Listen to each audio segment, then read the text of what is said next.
in the wide, wide world of sports is going on here? I promise you, whatever scum did this, not one man in this force will rest for 1 minute until he's behind bars. Now let's grab a bite to eat. Yeah, come on. I feel the hot wind on my shoulder and the touch of a world that is older. I hit the switch and check the number. Leave it on and then I slumber. I hear the rhythm ringing through it. Flamenco guitar and cumbia music. I hear the talking of the DJ. The devil listen, what does he say? I'm on a Mexican radio. I'm on a Mexican radio. Broadcasting live from high atop the J.P. White Building in downtown Roswell, New Mexico. It's Mornings with Mike Winters on 106.5 Roswell's Talk FM. Is that what I sound like when I talk? Now, here's your host, Mike Winters. And good morning, one and all. Welcome to Mornings with Mike Winters. I am he. That would be me, Mike Winters. Happy Monday, everybody. TGIM. Yeah. I'm trying a little different approach. All right, you're going to go glass half full? Think about it. I mean, yeah, okay, it's a Monday, but it's also a fresh week. It's a brand new opportunity to, mess things up, sure, but also, get it right. He had his birthday weekend. He's in a good mood. It was a good weekend. I mean, He's all happy it's Monday now. Just saying, there's plenty of opportunities for, new experiences, new activities, and a fresh perspective on life. What's wrong with that? Nothing. All right, absolutely then. nothing. There you go. Glad you had a good weekend, man. Sorry, had to come in here with patty pessimism over here. A lot of zippity doo-dah being whistled around here, just saying.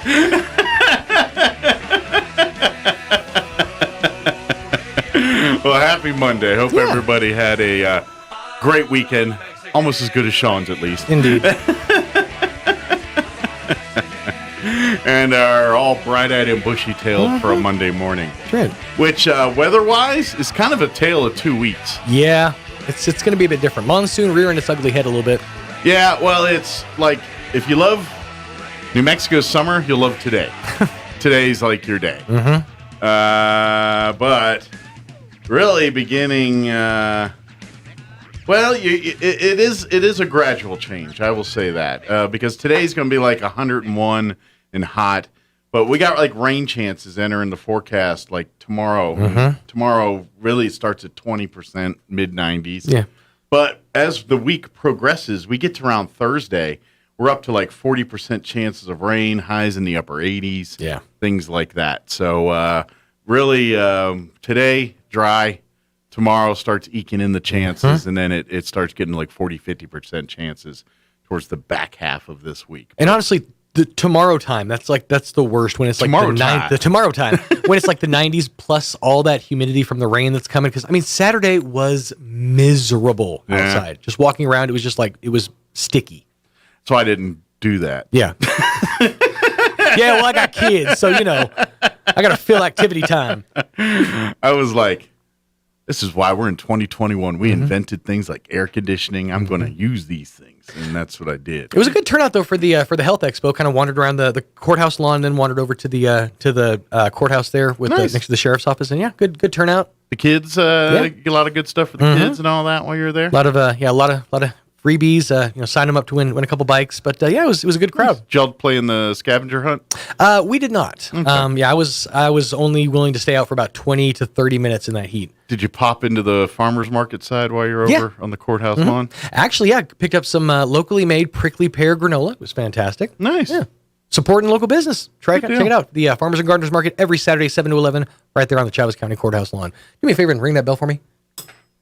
There we go. It's a dead bell. Prickly pear granola. Yes, prickly pear is I've real had good. jelly, but I've never had a granola. It was doggone good. I had a candy bar that was delightful. Yeah? Yeah, when I went to the Grand Canyon and they fleece you in the gift shop for stuff. Well, one was a prickly pear chocolate bar, and I said, yeah, I'll pay $4 for that candy bar. Sure, why not? And You I pay did. a premium. And I did, and it was delicious. Oh, It yeah. was really good. Yeah, prickly pear really the unsung hero of the fruit world. Well, The dried fruit world. I haven't really ever had undried prickly pear. well, it is prickly. It is. So you gotta shave it. you gotta talk nice to it. Mm-hmm. But well, good. I didn't do nothing. I did really not much of anything. I did some stuff around the house, ran some errands, but for the most part, I was not too adventurous this weekend. Just my wife, after week 1 of teaching, she was good and I bet. tired. So we did, honeydew stuff all the weekend. Nothing, things you had to do, nothing adventurous. And like our actual anniversary is coming up this week. Oh, yeah, that's right. That's why I went to the Grand Canyon. So that's kind of our deal. But we're like, what do you want to do? And I'm like, we did it. Lay low. So I think we'll go out to dinner or something. But Nice. Other than that, we're, it's You can always pretty tell. much covered. It's funny to see the delight on an adult's face when you ask them what they did this weekend. And they're like, I did nothing. Yeah. Oh, I did nothing. It was great. Yeah. Watch movies. Yeah. I watched that new Suicide Squad. I haven't seen it yet. So just give me the overall consensus what you think, because I've heard a lot of opinions. My overall opinion is meh. Okay, fair enough. Did you see the original? Yes. Okay, comparatively speaking. Equally stupid. Okay, I've heard people say compared to the first one, it's a tour de force, but it's still not that good. I also heard people say that John Cena is like a weak Homelander. Very. Yeah. Yeah. It is. It's not good. No? It was Okay. meh. It was. They try too hard to make it look artsy and Marvel-like, and it does not. Yeah. Does not hold up. DC has the corner on the dark side of the market. They need to focus on that. Stop with the Marvel, the lore. Marvel has that on point. I will even give you this. There is, especially towards the end of that movie, very much a Ghostbusters vibe, and not the Really? good kind of Ghostbusters stuff. Okay. Very. We're trying to get a character out of this? Let's just say Stave Puft Marshmallow Man works awesome in Ghostbusters. Making it something like it, the bad guy in the Suicide Squad, very cheesy. So it sounds like a marketing thing where they're like, we can make an action figure out of this. I don't want to say it on air because I don't want to. But Spoiler. It is so stupid. All right. Well, see, now I have to watch it. That is right there is the most ringing I'm endorsement just ever. seeing this thing going bleh around town. I'm like, come on, man. This is the most stupidest like acid trip I've ever seen. That needs to be the approach from now on. If you know you have a movie that's okay, it's going to be exciting. Just approach it from, trust me, the end, it is terrible. You need to watch it just for the end. That's a great marketing strategy. Yeah. Put it this way: they fight a starfish the whole movie. It's so dumb. Wumbo. Is Patrick Starr coming up? By the way, Sylvester Stallone stars in this one. Wow. Not his picture, but he's a main character. So it's the Expendables 5. Yeah, well, he's a voice. Oh. He's the Groot of the bunch in this one. Gotcha. He's like a shark dude. Oh, I can't move around a whole lot because I took a lot of punchy. Well, he's a shark that plays that speaks in like 2 words. So so it's Groot, but now it's a shark guy. Okay, we need to decide what worked in previous movies that we can steal. Thanks, DC. Which I'm trying to figure out why the shark guy, other than he's a shark, like what's going on there? He's just a big shark dude, and he eats people. I'm just like, other than that, like. Some characters don't need a lot of depth. But it doesn't have to be in water for even. I'm like, so where? I don't know. It's just a bad movie. You're gonna question the scientific the fortitude of the DC universe. Explain where this guy comes from. Everyone looks normal, and then there's this dude with this like half shark that rolls around. You're like, what's up with that guy? I'm gonna assume that scientists have figured out how like hybrid gills All right, at this well, point in technology. then explain that to me. Like, Like there's like a weasel dude, and you're like, why is this guy here? I would, Mike, but my PhD is in optometry, so I can't actually explain any of this. If you're gonna get me to buy this mess, at least give me a like, oh, okay, that's why this guy runs around like he's a shark. You know? So you're asking what his motivation is? Well, just how he happened. I mean, it's not everyday people turn into sharks and then True. walk around. It's not every day that a young high school boy gets bit by a spider. And they explain that to me. That's true. I know. Oh, I know how Spider-Man. Sharkman just showed up on me and said, and then started running around. I'm like, where did he come from? What they're doing is exactly what you're doing. They're setting up the viewers to be like, who is this guy? So then when they launch the backstory movie, you're like, oh, finally I get to learn about Sharkman. There is no way I'm sitting through a whole movie about Sharkman because he wasn't that interesting. I will see your argument, and I will raise you Aquaman. If you put Jason Momoa in any costume, they will go and watch. Yeah, but Stallone ain't doing those kind of Jason Momoa numbers no more. I'm sorry. Recast it. Live action Sharkman featuring Jason Momoa and his abs at some point. With dubbed by Stallone going, They own the rights to Aquaman. He's right there. He's in their back pocket. I mean, they can work him in. They could have like Sharkman fighting Aquaman. Maybe that's what it is. Maybe they're setting up Sharkman as the foil for a future Aquaman sequel. They're trying so hard to be Marvel, and they can't. The whole marketing strategy is, all right, in quarter 4, how do we work in Momoa's abs? And to be honest, people are going to get mad at this one.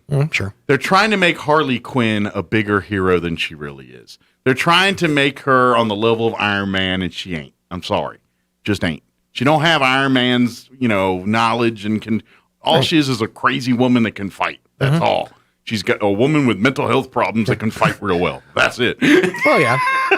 The argument could be made they're trying to make the superheroine-esque, like the sex symbol, because she's got that side of her, that crazy cool side. DC just tries too hard. They're trying to be Marvel, and they're not. DC is the emo kid in the halls at school. Yeah. They want to fit in, but they just don't. Well, pick better villains than a giant starfish that looks like the Stay Puft Marshmallow Man, okay? Hey, bro.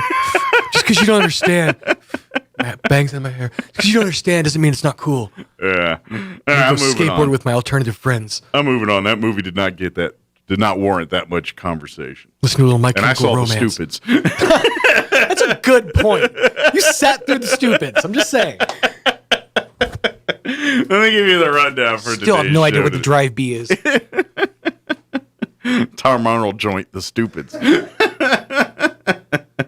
Let me give you the rundown for today's show.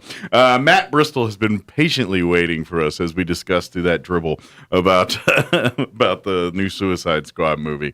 Matt Bristol with Bristol Law Office will join us, and as we do each and every month, we'll chit-chat about, just good sound advice for your family and yourself in the world of the law. And then in the next hour, about 8:15 or so, Amy McVeigh-Tejas with the Historical Society will join us. I'm not sure if she's bringing guests or just herself, but they're coming. And we'll be talking about a couple things. They've got their, coming up September 4th, they've got their book fair. It's the rare book. So if you're looking for rare, hard-to-find books that the Historical Society has copies of, then we do. That's basically, people donate rare, out-of-print books, and if we've got 4, 5, 6 copies of the book, we keep the good ones for ourselves. Sorry. The good ones we keep. But if we have extras and things, we will sell them. And, of course, with the foundation needing major work, the roof, and all the other major work, we got stuff to sell. So, so we'll talk about that. We'll talk about the fundraiser at the end of the month. Once again, we got another delightful fajita dinner with peppers we're going to be doing in September.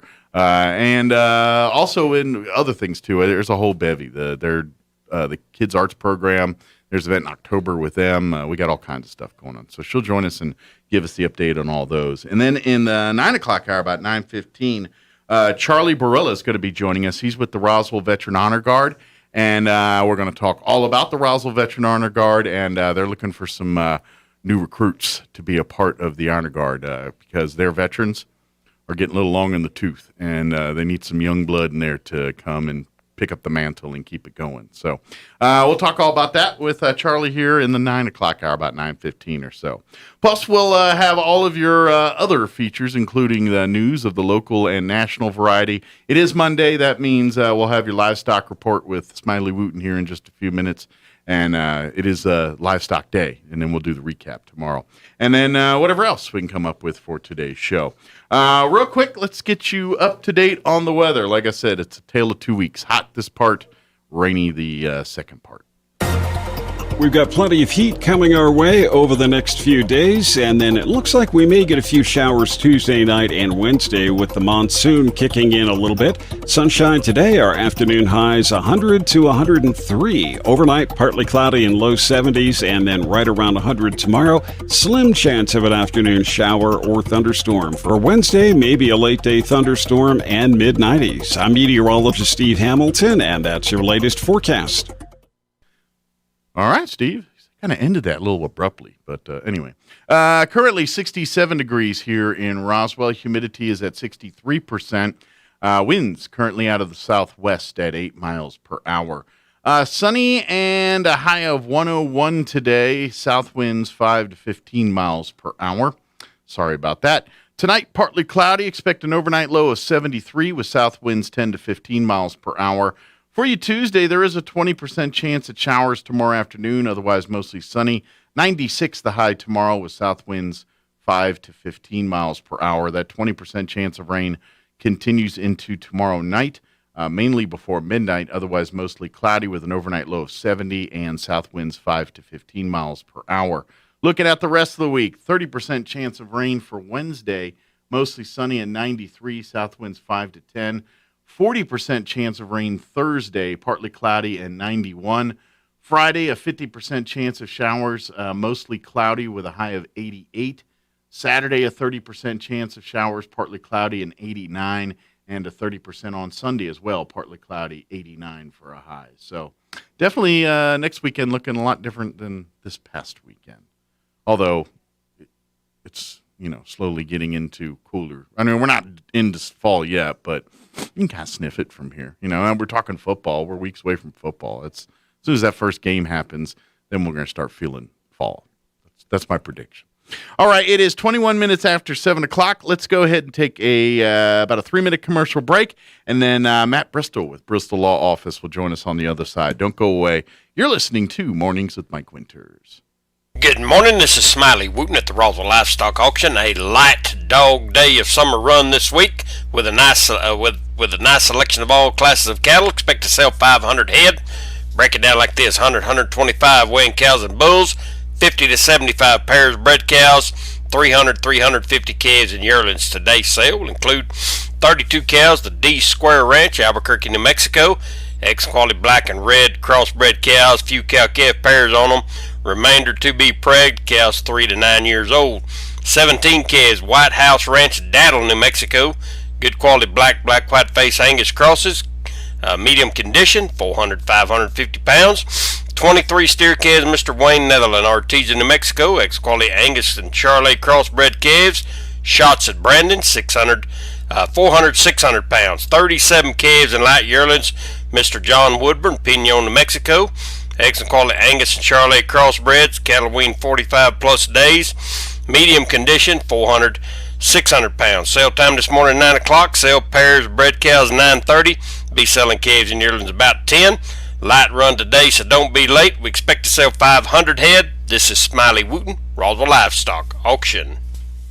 Platinum Auto Services specializes in complete automotive care. It's the shop that does it all. From auto diagnostics and repair to dress up, rig up, and clean up, Platinum Auto Services has you covered. Platinum accepts all fleet management accounts and offers free pickup and delivery. Oil changes, tires, alignments, suspension, lift kits, and easy approval financing available for those unexpected repairs. Give us a call. The shop that does it all. Platinum Auto Services, 575-689-6900. If you're a person who has more to do than you have hours in your day, and everything seems to take priority over your own health, then you're going to love the Loveless MyChart Secure Patient Portal. You can message your doctor, make an appointment, or view lab results anytime, day or night, on your computer or smartphone. Print a list of your medications at the click of a mouse, or even compare previous tests to map your health progress. Loveless MyChart connects you to better health. Anywhere, anytime. The massive vehicle blowout is on now at Roswell Nissan with truckloads of vehicles, virtually every make and model to choose from at liquidation prices. Get a 2018 Altima for just $189 a month, a 2016 Versa for just $149 a month, or an 08 Pathfinder for just $99 a month. Get a 12-pack just for stopping by, a Bluetooth speaker with a qualified test drive, and a Target gift card with purchase. And bring your mailer to play Lucky Lotto to win cold, hard cash. Sizzling savings during the massive vehicle blowout on now at Roswell Nissan, 2111 West 2nd. Here's a Mornings with Mike Winters fun fact. More than 50% of Americans fall asleep on their sides. That's way better than falling asleep on someone else's side. Here's Mike Winters. And good morning. It is 24 minutes after 7 o'clock, and joining us in studio this morning from Bristol Law Office, Matt Bristol back with us. Good morning, Matt. Good morning, Mike. How you doing? Not too bad. Yourself? How's the weekend for you?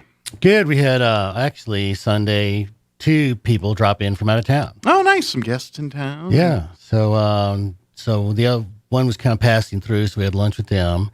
And the other's going to be here for a couple days. So we're going to have pizza tonight and nice.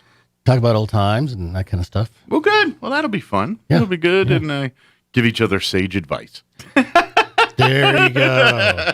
So you got an anniversary coming up. I do Awesome. On the 10th here. So, or the 11th, I'm sorry. Wednesday. Today's the 9th, right? Yeah, the 11th. Yeah. Today's 9, yeah. And Sean had a birthday. How old? He is, I think, 37 officially. So he finished 37. He's starting 38. I think so. Yeah. Yes, I believe so. Yeah, he's still youngin'. He thinks he's old, but he's not. He's still young. Yeah. Not to when you wake up and you don't have no explanation why things hurt you till that happens. You can't say you're old yet. So. Well, he doesn't have any gray hair either. This is true. It's kind of hard to take him seriously. Just kidding. Yeah. Of course, for folks that are not familiar, Matt Bristol joins us once a month, and as an attorney, just giving us sage advice when it comes to family assets, to family, legal things that every family should be putting on the radar in terms of, legal protections, asset protections, family protection of the valuables, and protection of what happens when the family protect those family jewels. Exactly, the family jewels. I was about to say, I feel like I'm ready for some Spaceballs or something here, but just kidding. But it's one of those things that when every time Matt and I talk, I'm like, well, of course that makes sense, but none of us don't think about these things because it's kind of hard to see the forest from the trees sometimes. Sometimes, and you have to know what to look for. That's true. What to look for in the forest and the trees, and so recently the CDC lifted the ban on evictions. Yes, and so I always thought that was curious as to who gave them the authority to make that decision. I kind of had a problem. It kind of seems like it's out of their scope of relevance there a little bit. But in New Mexico, our Supreme Court is the one who banned evictions last year, and they have not lifted that. Okay. So the eviction ban was if a tenant could prove they could not afford the rent, whether it's COVID related or not. If they couldn't afford the rent, you couldn't evict them. But if they breached the lease agreement in any other way, you could still evict the tenant. Gotcha. Well, they haven't changed that. Okay. Not yet. But last year, what they also did was they halted a collection of consumer debt cases. So they did not halt commercial debt cases. They did not halt child support, just consumer debt. They halted collection methods. So those two methods are execution, a writ of execution, and a writ of garnishment. Okay. So they're called writs just because they're written down. Gotcha. That's all the magic. That's all writ means. Huh? Yeah. It sounds scarier than it does. It does. When someone says, I got a writ of this on you, and it's like, ooh, what did I do wrong? Yeah. So they are changing that. So let me. Well, and so obviously when we talk about like the evicting for, COVID, you can't and things, but obviously if a tenant trashes the apartment because they're drunk or something, and that's why you're throwing them out, that COVID doesn't protect that person. Is that Correct. Well, but is that one of those hard to prove deals? Or, I mean, they're like, well, I can't afford it because of COVID. Yeah, but you also didn't have to trash the place either. Well, it's can't afford the rent, period. Gotcha. It doesn't have to be COVID related at all. Okay. Just can't afford the rent. But the tenant has to prove they can't afford So if it. they're paying their rent and they trash the place, you can still throw them out. Yeah, if they trash the place, they have a pet when they're not supposed to. Yeah. You got people in there you're not supposed to. But if they can't pay the rent and trash the place, Well, then they trash the place, then they've breached the lease. Okay. And you can kick them out. But if they still could, like, that's what I'm saying, that their protections in COVID go away at that point. Yeah, if they breach the lease in any Gotcha. other method, Gotcha. they're out. Okay, good. That's the part I was like, well, what about the person that can't pay the rent and was trashing the place? Nope, they trash the place, they're out. Gotcha. Okay, very cool. Yeah, and using drugs, they're out. Gotcha. That kind of stuff. Unless the landlord's a drug user themselves and probably using that. That's another story for another day. Yeah, I got a story about trashing the place I won't get into. But on the consumer debt stuff, they on August 2, they released two things. Okay. So for consumer debt collection, they're lifting the ban on that in stages. Okay. So the older the judgment is, the sooner that ban will be lifted. So September 1, judgment in cases that are older than 2016. Gotcha. And then October 1 for judgments from on or before 2018. So they're gradually allowing collection of consumer cases. So watch out, folks. Gotcha. And then a good one is for people who have a house and a mortgage, for judge so the bank foreclosed. So New Mexico is in a judicial foreclosure state. Gotcha. If you can't pay the mortgage, they have to go to court to foreclose. So the foreclosing creditor must certify that loan modification and loss mitigation negotiations were attempted with the homeowner before the case is even filed. Okay. The homeowners must be given information about their loan and possible ways to avoid losing the house. Gotcha. So now the lender is going to have to make some effort to keep that homeowner in the house. Loss mitigation, that kind of stuff. Gotcha. So that's pretty good news. Yeah, well, that's good news for the consumer. You know, I mean, and the law has always been, just because you don't know the law doesn't mean that's not your defense against it. Right. That's always been the case. Right. And this is kind of at least kind of acknowledging that, okay, granted, these laws and things can get confusing, and unless you're a lawyer, you're not going to be well versed on all this stuff. So let's give people a grace period on that kind of thing. Yeah, I think it's a good deal. Yeah. So so in New Mexico, if you're collecting on a debt against an individual, you first have to serve what's called the writ of execution. So the sheriff goes out.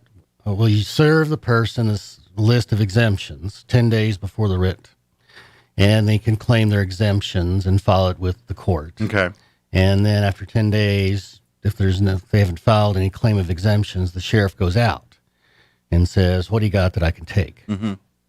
If there's nothing the sheriff can grab, only then can you start garnishing paychecks or bank accounts. Gotcha. So you got to follow that process first. So one of the things we're going to talk about is, well, can they just come take your stuff? Are there some assets that are exempt from collection efforts? So there's a lot of misinformation about that out there. But if you think about, the way I explain it is, if you think about the Wild West, and the cowboy goes into town, goes in the saloon, starts drinking, starts playing poker, and pretty soon he's lost the family homestead. Okay. And the wife and the kids are on the street with nothing but the clothes on their back. So our legislatures decided that's bad. Well, good job. Proud of you. Yeah. Wonder how long it took them to figure that out. So there's a list of things, state law list of things you can keep no matter what, because we don't want our citizens driven below the poverty line. Gotcha. So the state law list of things you can keep is also available, and if you file a bankruptcy, you can have the same list of exemptions if you want. Okay. So, for example, your household goods, furnishing, clothing, all that is protected by law. Nobody can take those from you. They're exempt from collection efforts. Nobody wants your FUBU T-shirt anyway. There you go. You can protect, a homeowner can protect up to $60,000 worth of equity in a home. Okay, that's pretty cool. So if there's Mike and Kim, that's $120,000 worth of equity in a home. Equity's fair. That's the kind of your start over money, I'm guessing here. Well, so equity is fair market value minus debt. You have to keep $4,000 worth of equity in a motor vehicle. Okay. Life insurance proceeds are protected by law. Okay. So no one can't take your money you got coming to you when someone passes on either. Passes, they have a wreck, and so the other driver decides to sue. They can't touch the life insurance proceeds. Gotcha. In New Mexico, retirement is exempt from collection. Really? Yeah, and it's really broad. They say including but not limited to these 25 different things. And it's annuities are exempt, retirement. So Kim is earning teacher's retirement that can't be collected. When she retires and gets that retirement check, can't be garnished at the bank because it's retirement. Gotcha. So she can never mind. She can get all kinds of money problems, and they can't touch that one. Yeah, pretty much. Child support, nothing. Well, except for child support. Except for child support. Yeah, of course, most people aren't paying child support in retirement stage. I mean, most. Right. There's always an exception to a rule, but most people aren't in those two different boats. Well, that issue came up one time of somebody's trying to collect child support, and they're going to foreclose on the home, and the child support obligor says, well, wait a minute, I got an exemption, homestead exemption. And so the New Mexico Supreme Court looked at it, and they thought about it, and they said, well, this money is really for the kids, and you don't own nothing we can't get to. There are no exemptions from child support. You can take the clothes off their back. You can take their TV. There's nothing you can't grab to collect for child support. Ultimately, they're the parent. They are the responsible one in this thing, so therefore we are making you be responsible for something you created. Bingo. That's exactly that's the reasoning. Yeah. Because this kid needs food and clothing and all the rest of that stuff. Which makes complete sense. And you're obligated to support the child, and if you're going to be a jerk about it, we're just going to take everything you own. Yep. You know what? Someone thought smart on that one. Yep. Oh yeah. Yep, I agree. But so really, this is what we're talking about. Obviously, if you're now, here's a question I have when we talk about this COVID, and this might be a different. I don't know if this might be more of a state government type question, but I know people are protected from the rent. Losing their rent. Getting kicked out, evicted, everything because of COVID here, but. We're in a world right now where anybody that wants to work can work because the job situation is pretty... A lot of help wanted signs. Yeah. So where does that... if someone's like saying, well, I don't feel safe going out and working, or they don't have to pay... where does that protection at some point say, no, you need to go get a job and do this? Where does the protections go away? Is that even in your vein, or is that all up to the governor at this point? Well, it was the New Mexico Supreme Court that put the eviction ban in. Okay. So it's going to have to be them that lift the eviction ban. And so because the New Mexico Supreme Court controls all the judges, basically, they've told the judges you can't evict people. So that's how that ban works. As opposed to the CDC, I have no idea how that works. Sure. That's my big, it's like at what point, and this may be a political question more than a legal question, but I mean, that I don't know. It's hard. It's hard to tell me when I'm like saying, oh, we're going to keep paying your rent because you can't work because of COVID, but there's a lot of people still working and there's a lot of jobs. Yeah. Now I get it. If there's people that their immune systems, they shouldn't be out. Okay. But if they're just strapping young people that can work that just choose not to, I don't know where's that line drawn. So. Well, there you go. And what about these people who haven't been paying rent? And at some point they will be evicted. And at some point the landlord's going to try the writs of execution and garnishment to collect because that may be 12 months worth of rent. So we may have a big wave of bankruptcies at that point. I don't know. Yeah. Well. It's it's a slippery slope we're going down here with this, the way this is being handled. And Yeah. and I know that's not exactly why you're here legally talking about this stuff, but it's kind of a symptom of what's going on in the world today with this stuff. And I'll be very curious to see how some of this is going to shape up down the road here, because I don't know. I mean, at some point, is there going to be businesses suing the federal government because they can't get qualified workers because the government's setting the table for them to not thrive as a business because they're basically holding back workers from them? I mean, by doing what they're doing, you know. I mean, I know there's legalities on suing federal government, all this, but there's got to be a case made at some point. When is it saying that the precedent you're setting right now is hurting business in our country, and we're going to sue you for that? I mean, I don't know the answer to that.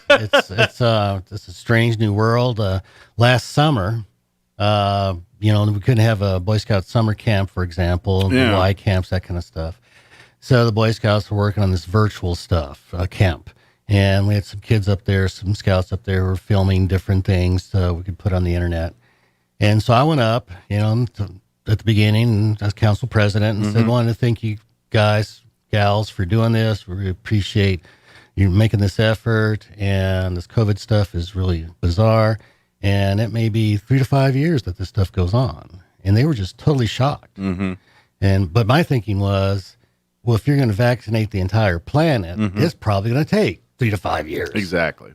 Well, I mean, and again, you go look at a history book and go look at this, just the Spanish flu, and that wasn't a 1 year thing or whatever. That was several years. Several years, but it went away, and that was in the days before penicillin. And it just poof, went away one day. So, well, this stuff, it's hard to know. My buddy in Houston sent me a article from the Houston Post where a husband and wife had gone to Argentina to visit relatives and had been there 6 months. They can't get out because the border's closed. Wow. The border is closed. Hope they like Argentina. Well, but can you imagine if the United States just shut its borders? In or out? I mean, holy moly. Yeah. That's a pretty extreme task, extreme measure to take. So I don't know where this stuff is going to go. Yeah. It's all you can do is do it the best you can for you and your family and try to ride the wave sometimes. Try to be smart. Yeah. All the recent COVID cases in Chaves County so far have been unvaccinated people. Yeah. Well, I know a lot of people have their opinions on vaccinations or no vaccinations. I've always said, get your vaccination, you do.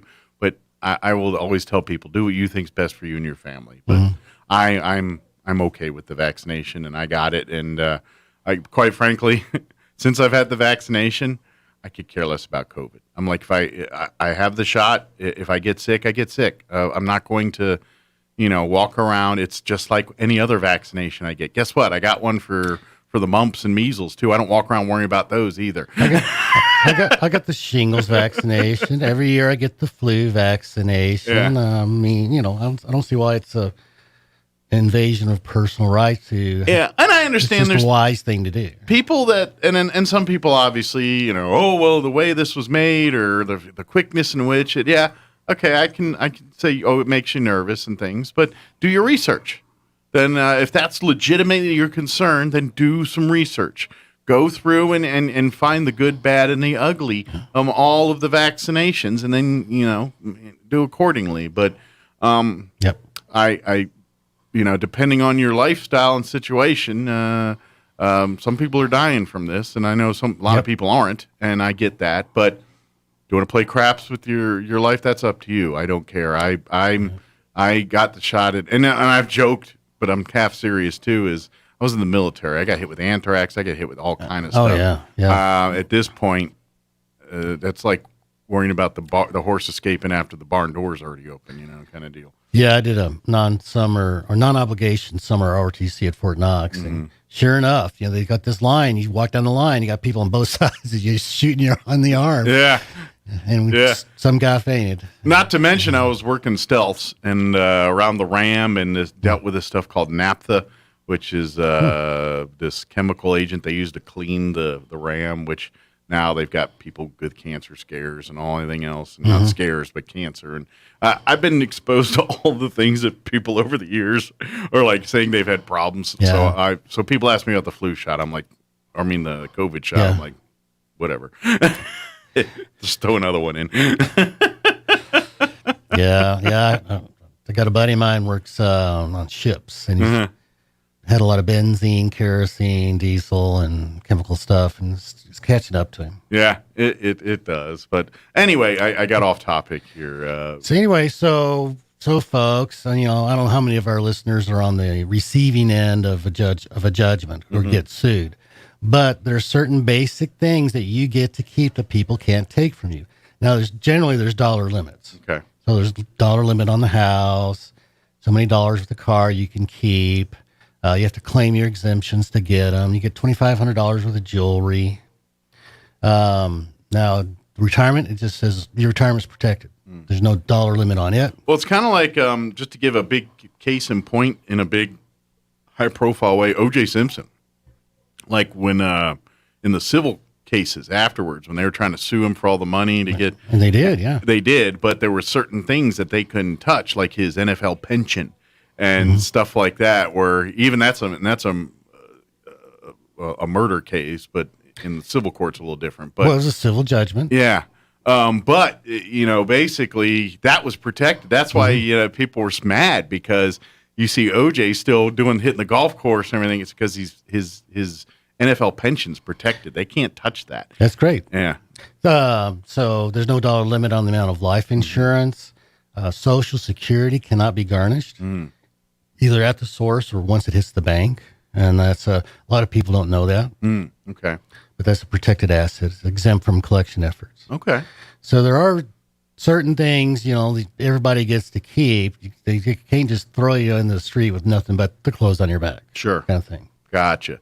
So, good news there if you're in that kind of trouble. The better news would be do everything you can to avoid being in that situation. And that's where listening to Matt here at some of these conversations might keep you from having to see him for those kinds of things. But, and I guess in this, when living in the world we live in today, it's just a matter of education is key on these things. There's a lot of opportunities, a lot of ways to protect, a lot of ways to do things, but you got to know. You just got to know about it, because if you don't, there's ways to protect yourselves. And let's face it, people will take advantage of people that don't know. Just because you're entitled to something, if you don't know it and no one tells you it, people will still don't care and will try to take advantage of you over that. And that's where the knowledge side is going to is basically protecting you.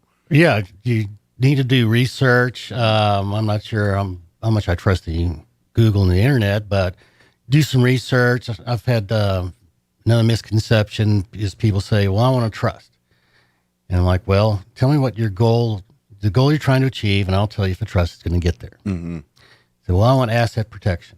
Well, that's not going to work. When you set up your trust for you, then you have to give up total control to a bank or somebody else, trust department, someone. You cannot have any control, whatever, over your assets. And that's the only time it's an asset protection vehicle. And most people, they don't want to give up control. Sure. They want to be able to do whatever. Usually people that got rich, that's because they made decisions to do so, and that they think their brain's pretty good at keeping those. And then I want to unleash that to somebody else.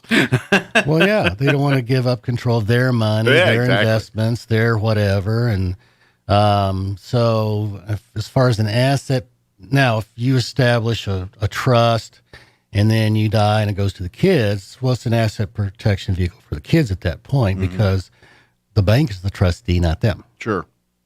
A limited partnership is an asset protection vehicle. So that's about the only asset protection vehicle that I found in the state. Gotcha. Excellent. Well, and that's something, too, when you talk about these trusts and things, and you talk about control and all that, but sometimes that's the good thing. Like you're saying, setting up the trust for like a kid's college. That's exactly why you do it, because you don't want control of it, you don't want people just to easily go in and take money from this thing, or certainly the kids. You don't want them access. Well, not to an it, 18-year-old, no. until they are of age where they can make the sound decisions to do. Well, yeah, the age of maturity is about 40 or 45. Yeah, and that's still debatable. Depends on gender and region of country, I think, too. Well, by that time, they've gone through the first divorce, they've gone through the first bankruptcy. 45-year-old male still may not be in the responsible. Female, absolutely. But those men, we're still those guys that have got a lot of. Just go watch America's Funniest Home Videos or America's Dumbest videos on TV. Any of those will tell you men in their 40s do dumb things all the time. I see them. They're on tractors. They're on. They're standing on roofs. They're doing all kind of stuff. Darwinism at work right there. That's right. Oh, yeah. But, yeah. Oh, very good. But what is there anything else? I just saw the time. We probably need to wrap this up pretty soon here. So the word for the day. Yes. Okay. So the Greek word is synkinesi. So it's a S-Y-N. Sounds like a fruit drink. So the prefix is S-Y-N, like synchronized. Okay. So the prefix means with. And the kinesi part is where we get the word kinetic. Okay. So, kinetic energy is energy in motion. Gotcha. So it means with motion. Okay. And you wonder, if you guys can't see the look on Mike's face, it's like, okay, yeah, so what the hell does that mean? So in Latin, it's the same thing. Okay. If you look at the Latin word, it's emotion. Oh. There's that word motion in the word emotion. And most people don't realize that. I never thought much about it. You're right. And that's why if something, we see something emotional, we say, oh, that's very moving. Yeah. I'm moved by it. I'm touched by it. There's that idea of motion, and we rarely even think about it. But if in Greek or the Roman Latin, this emotion has that idea of movement going on. Interesting. So, I thought it was interesting. Yeah. Which everyone keeps saying that English is like the hardest language to learn because of the different meanings. Hey, you blame Latin. That's their fault. They did all that. As far as the double meanings of movements and everything else, I feel like Latin screwed us up there. That's not our fault. Yeah, I've had Europeans say, how come English is so hard? I'm like, hey, blame the Brits. We didn't start the language. That's right. We just won. We were already speaking it, so we said, Miles, just go ahead and keep going. Blame the Celts and the Vikings. I don't know how this stuff got started. Yeah, not our fault. Yeah. Although, with the modern slang, that's our fault. Well, words are interesting. You go to, like in Scotland, one of the things is, we're going to cross the burn in the March Dyke and take a wee spot.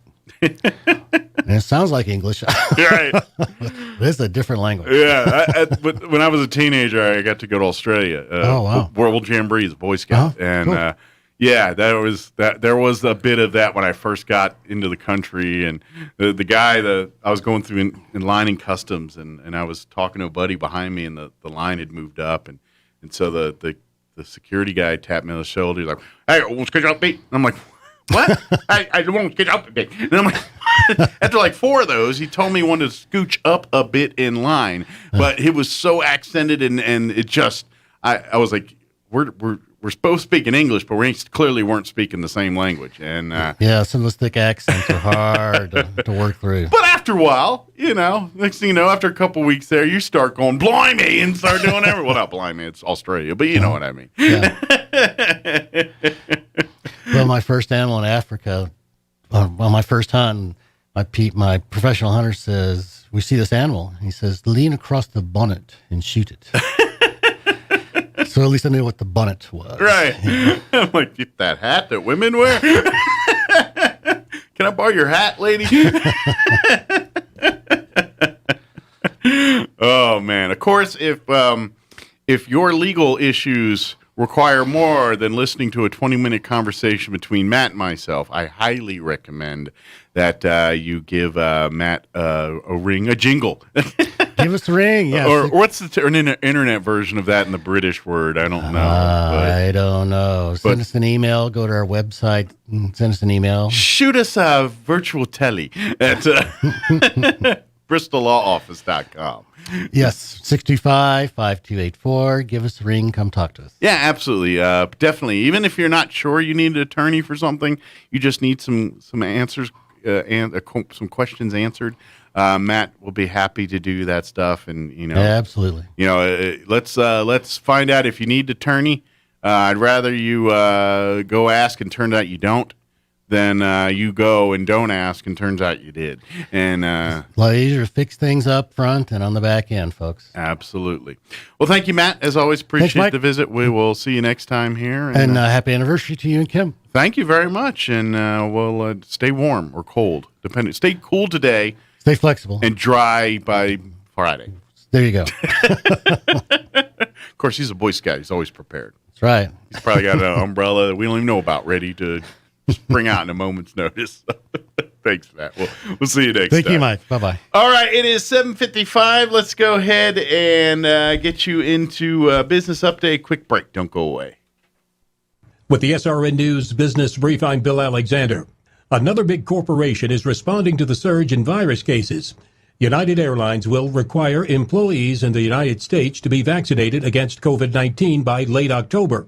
Company leaders called it a matter of safety and cited evidence of the effectiveness of the vaccines. Authorities in Maine said Friday that businesses, nonprofit groups, and government organizations should be wary of a scam about expiring trademarks. The Attorney General said the scammers often resemble a government agency and sometimes even include accurate information about the trademark's registration number and expiration date. On Wall Street, the Dow gained 144 points to close at 35,208. The Nasdaq lost 59 to 14,835. The S&P 500 up 7 to 4,436. With the SRN News Business Brief, I'm Bill Alexander in Washington. When it comes to effortless pool care, BioGuard's comprehensive pool care systems are simply the best. That's because each system is broken down into 3 easy-to-follow steps, starting with step 1, adding silk sticks, silk tabs, or silk smart sticks to quickly sanitize and kill bacteria. Then you follow up with steps 2 and 3, using the recommended shock to destroy contaminants and algicide to stop algae. Simple as 1, 2, 3, huh? Visit Mays Lumber today to learn more about all of BioGuard's simple pool care system. You can count on Mays Lumber Company. Sure, you can inspect your own roof, get out that rickety ladder, crawl around up there and try to spot the problem until... Or you can call the experts at Do Right Roofing. Do Right Roofing has quality products for any type of roof. They can even install seamless gutters. Do Right Roofing will inspect your roof and give you a free estimate fast. Keep your feet on the ground. Call Do Right Roofing today. 575-623-2273. Let Do Right do your roof right. Find them fast in names and numbers. So you think drinking alcohol can't hurt you? It'll mess you up big time. Say adios to large chunks of your brain. Major damage is already being done. Other parts of your body are getting wrecked too. Forget about sports, forget about school, forget about doing much of anything. Underage drinking freaks out your body, messes up your life. Sponsored by the NMDOT. My part-time service in the Army National Guard makes it possible for me to be more for the community I call home. I'm a better neighbor because my service has taught me how important it is to be a team player. My training helps me in my classes when I give attention to detail to the task at hand. My service also allows me to be there for my community in ways others can't. I help my hometown recover after nature strikes. My service in the Army National Guard allows me to keep my country and those I care about safe from threats. I also work with a network of professionals that help me succeed. Also, the Army National Guard's education benefits make getting a higher education a reality. Being an Army National Guard soldier makes living and serving in my community more rewarding every day. Learn more about how you too can live and serve part-time close to home by visiting NationalGuard.com. Sponsored by the New Mexico Army National Guard. Aired by the New Mexico Broadcasters Association and this station. Here's a Mornings with Mike Winters fun fact. The ball on top of a flagpole is called a truck. Mess with your friends today by pointing at a flagpole and say, "Hey, check out the truck on top of that flagpole." Here's Mike Winters.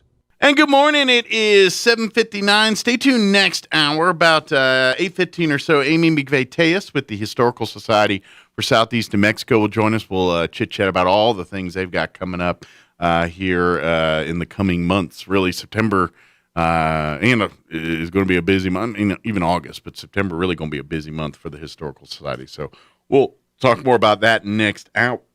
Next hour. Don't forget also, this is the week. Roswell Community Little Theater, Bye Bye Birdie. This Friday, Saturday, and Sunday, and next Friday, Saturday, and Sunday at the Community Little Theater there in the Plains Park Shopping Center. Get your tickets online at roswelltheater.org or call 575-622-1982. You can get tickets either way, but get those tickets for shows this weekend. All right, Town Hall News up next. We'll be back. Clyde Lewis and Ground Zero is now in Roswell on 106.5 FM, KEND Roswell. News this hour from townhall.com. I'm Rich Thomason. After 25 days, the Dixie Fire still raging in Northern California, having charred almost 500,000 acres. Thousands have been evacuated, and firefighters fear a return of troublesome weather. Thick smoke that held down winds and temperatures began to clear Sunday from the scenic forest lands of Northern California as firefighters battling the largest single wildfire in state history braced for a return of fire-friendly weather. The winds aren't expected to reach the ferocious speeds that helped the Dixie Fire explode in size last week, but they are nonetheless concerning for firefighters working in unprecedented conditions to protect thousands of threatened homes and buildings. Ken Lorman reporting. With the departure of U.S. and other Western troops, the Taliban pressing its offensive in Afghanistan. It has taken 3 more provincial capitals. The Taliban strategy is becoming clearer. Having consolidated their positions in the countryside, they now feel confident enough to move on provincial capitals, especially in the north. Kunduz is probably the biggest prize so far, a large city at the heart of a strategically and economically important province. The BBC's Paul Adams. Dr. Anthony Fauci says he is hopeful the FDA will give full approval to a coronavirus vaccine by the end of the month. As of now, 3 vaccines have emergency use authorization, but the FDA is expected to soon grant full approval to the Pfizer vaccine. And Canada is lifting its prohibition on Americans crossing the border to shop, vacation, or visit, but the U.S. so far keeping similar restrictions in place for Canadians who are looking to head south. On Wall Street, the Dow is down 126 points, while the NASDAQ trading 2.5 points higher. More on these stories at townhall.com. Let's be boring and do a commercial about cash-out refinances. It's Ryan, and our mortgage team will often have a listener say, "I think I understand what a cash-out refinance is, but can't that be bad for you sometimes?" So let's hit on that. As with anything, it's certainly not the right move for everyone. If we don't have to, we don't want to add a bunch of years onto our loan, or increase our monthly payment too much, or pay more in the long run. But because home values have skyrocketed so far up the last few years, while rates have come so far down, we've seen many scenarios where listeners today can pull out a significant chunk of money from the new value in their home, while lowering the years on the overall loan, while lowering their monthly payment, and lowering how much they ultimately pay. The key is to just look at the whole picture and be honest with yourself about your situation. If you're looking for someone to show you your options, we are United Faith Mortgage. United Faith Mortgage is a DBA of United Mortgage Corp. 25 Melville Park Road, Melville, New York. Licensed mortgage banker. For all licensing information, go to NMLSconsumeraccess.org. Corporate NMLS number 1330. Equal housing lender. Licensed in Alaska, Hawaii, Georgia, Massachusetts, North Dakota, South Dakota, or Utah. Rwanda says its forces have seized a key port city in northern Mozambique. wresting it from control of Islamic terrorists. This is a significant victory for Mozambique's government, but much of the credit will go to Rwandan troops which have been stationed in the country since last month. Wachimba de Praia is seen as a spiritual home for the Al-Shabaab militants. It has also offered them a base to shelter fighters and store supplies. As Rwandan forces have gone on the offensive against the insurgents, analysts say the group has split up into smaller units, which might be harder to fight. That's a BBC's Catherine Biarahunga. Russia resuming flights to Egyptian resorts on the Red Sea, ending a ban that had lasted around 6 years following the bombing of a Russian airliner that killed all 224 people on board. News and analysis at townhall.com. Shark attack in the waters off Maryland. Officials in Ocean City say a 12-year-old girl's injuries at a beach are consistent with a bite from a sandbar shark and would be a first for the state. Experts say there have been a few unconfirmed reports, but this would be Maryland's first confirmed nearshore ocean bite that's not fishing related. The bite left Jordan Prushinsky with 42 stitches. Family says she was in knee-deep water when she suddenly limped out, bleeding from the leg. Jason Walker reporting. Senate Democrats have unveiled a $3.5 trillion spending blueprint chock full of freebies, including free pre-K and free community college. There's also paid family and sick leave, as well as an extension of tax breaks for children and some low-income workers. Again on Wall Street this hour, the Dow down 112 points. More on these stories at townhall.com.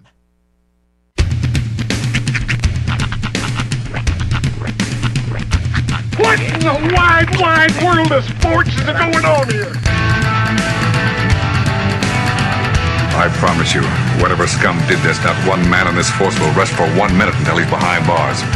Now let's grab a bite to eat. Yeah, come on. I feel the hot wind on my shoulder and the touch of a world that is older. I hit the switch and check the number, and then I slumber. I hear the rhythm ringing through it. Flamenco guitar and cumbia music. I hear the talking of the DJ. The travel listen, what does he say? I'm on a Mexican radio. I'm on a Mexican radio.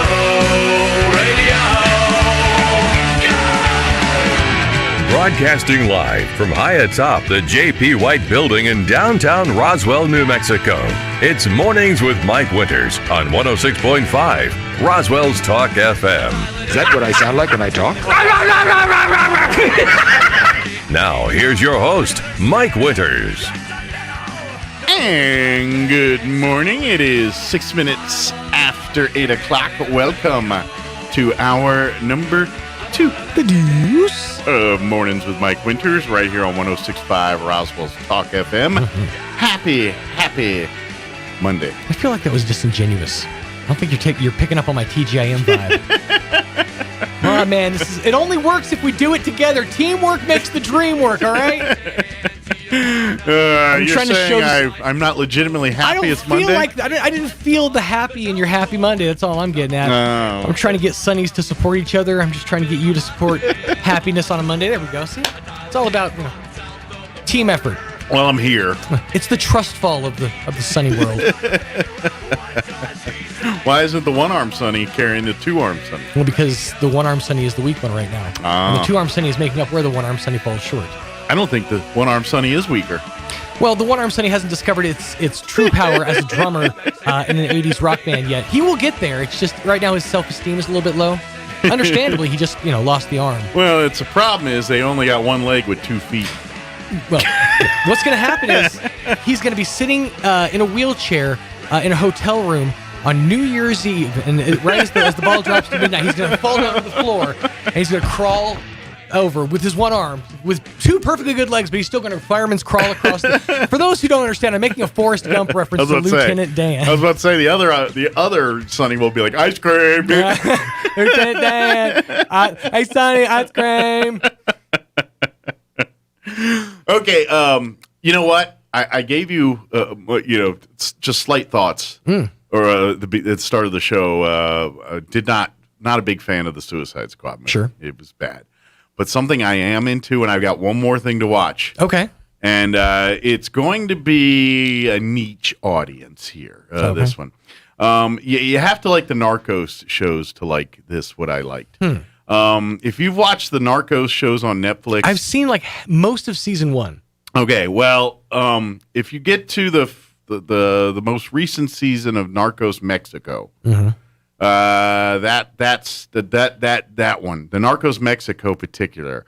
They talk about the DEA agent that was killed by the cartel, Kiki Cameroon, and that they made I think they made a movie out of it and things too. But anyway, the Narcos is it's all.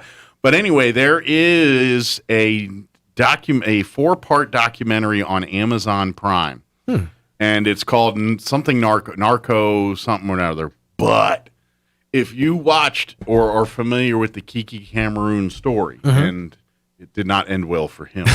Spoiler alert. He was basically murdered by the cartel. Right. He was kidnapped and murdered by the cartel.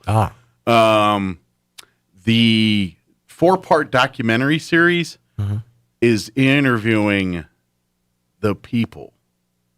The cartel? Yes, the people that were involved. It's a 4-part series. Now, what it is, who they're interviewing is basically a DA investigator, the cop, who was the kind of Kiki's partner in some of this stuff. He's the main interviewee in all this. Right. But there are 3 or 4 other people that were involved, and they were on the take. These were cops and high-ups in the military, or in the Mexican police. Wow. And things like that were now coming forward and telling their side of the story. Okay. And they're telling exactly where he went, how he dealt, what they did to him, and these were like the cops that looked the other way. So this is like the story from the inside. Yeah. That's crazy. And now I've got one more episode that I'm going to watch at lunch today. But it's not for the faint of heart. It's talking about some very just dark stuff because we're talking about a man that was kidnapped, tortured, and ultimately murdered. Right. And they're going over the details of that. Now, did they do it under anonymity? Like, did they use like masks or change their voices? No. Okay. And they're not fearing of the cops. That's not their fear. Okay. Their fear is the cartel. The cartel. I would imagine, even the cops fear the cartel. Now, they did a couple, like, they're at undisclosed locations and things like that, but no, they did not. Well, they gave their names. They did not. They weren't, in, like, witness protection, dark out or voice changes. They were. Now, one of the guys, he's a cop.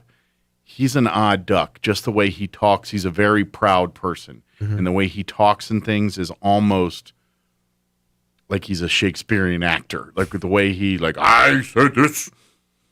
Wow. And I was shaking in his eyes. He's very emotional about the way he talks about it. But it's called Narco. Was he speaking English but with like a heavy Mexican accent? Because a lot of times when they learn English, they'll learn from a certain TV personality. It's possible he learned his from like I'm trying to think if Jim he Baker. was. To be honest, some of them speak English, some speak accented English, some it's translate Spanish, and a lot of it is. I can't remember if he was the one that I'm reading translator on, or because as you're paying attention to the story, you kind of get lost in who's talking English, who's talking Spanish. You're just following the story. So I can't remember if he's the one that speaks one of the ones that speak English, or did they use a translator on him? And then half the time when they're speaking English, they'll still use subtitles because it's kind of hard to understand English. Yeah, but it's very I don't know. It was inside baseball for me, and I thought I'm kind of a mark for that kind of stuff. I love I grew up watching mob movies and stuff, so I loved it. And so from that perspective, it's fascinating for me. But it's hard to wrap your head around the things they're talking about, and the things they're doing, and they speak in it. I'm not saying matter-of-factly because that's not accurate, right? But they're speaking about something that's so heinous that you or I would, but it's all in a day's work for them. Yeah, and that's it's off-putting. It really is. Yeah, it's like when you realize that okay, well, we could sit here and talk about our vacations, talk about what happened on our weekends. As soon as it's like get the job done, the person that's like the professional in that area, whatever that profession happens to be, even if it's organized crime, murder, and disembodiment or whatever. Yeah, it's just all in a day's work. Yeah, kind of creepy. It was very off-putting. Now, like I said, I got the final one to watch, and I'm going to do it at lunch today. Okay. But the first 3 were outstanding. Now, here's what always makes me chuckle about these, because I'm sure that these were all set off in undisclosed locations where they were set to the side and they were able to set up the shoot the way they usually do it. But if you go back and watch I watched a documentary recently, it was talking about the hardest. It was the hardest cities or the worst communities in America, and it talked about specifically 7 Mile in Detroit, Michigan, not 8 Mile. It's one down. I think we've actually talked about how 7 Mile, apparently, as you go down, it gets worse and worse. But it was the 7 Mile one. What struck me during this documentary, and I've thought back about it, it makes me laugh every time I think about it, is when they got the gangbangers rolling around in Spider's crib or whatever, and they're wearing the bandanas with the sunglasses. It's they're trying to maintain anonymity, but at the same time, I've seen how these shoots goes down. There's some dude holding a boom microphone, and they've got studio lighting somewhere in the back where this guy's sweating bullets from. Yeah. So it's just it always makes me laugh when you see these hidden camera, when they show the prostitutes walking the street. It's where's the boom guy? Yeah, it's did they hide the camera guy? Yeah. I mean, surely they hid him somewhere. Sure. But now, and this series, it's not them in action, right? So it's literally them in a room, talking about. And this is years after the fact. Yeah, so. Talking about this and that, and in all fairness, the major players are either dead or in jail at this point. You're in El Chapo's in jail at this point. Some of his bosses at the time, they're no longer with us. They've but if you've watched the Narcos shows, particularly the Mexico Narcos, then the players that they talk about and everything, you're very well familiar to. These are your Pablo Escobars of Mexico. See, that's crazy too. You think about it, you have your El Chapos, you have your Escobars, but then you have all these little pawns, all these little rooks, these little all the pieces that they go into place. It's there's so many different pieces. They're gunning for their. Right. It's the corporate ladder just in the criminal underworld. Right. It's like El Chapo. This was we've known, but this was all before the cartels broke up, because after all this went down, the cartels broke up. Right. But basically, it was Ma all Bell big broke up into separate bells. Yeah, and this Kiki Cameroon thing was kind of the catalyst that forced all that. And then what ended up happening is El Chapo took over Sinaloa? Basically, Sinaloa. Sinaloa, yeah, where El Paso, that was his territory. And but this killing of the DEA agent kind of was the catalyst for all that happening. Gotcha. In the timeline of the Mexican cartel. It's pretty interesting. I learned a little bit watching Breaking Bad, but I've learned a lot more watching Better Call Saul. Just kind of the hierarchy of the cartel and the hierarchy of how that game works and how people are gunning for a top spot, and just it's basically just like any other spot in the corporate world. You're constantly competing with the person next to you, your peers, for superiority. Yeah. Just in this case, it's in the world of criminality. Yeah. Well, either way, it's worth a check out. If you like that kind of thing, it's way better than the Suicide Squad on HBO Max. It was.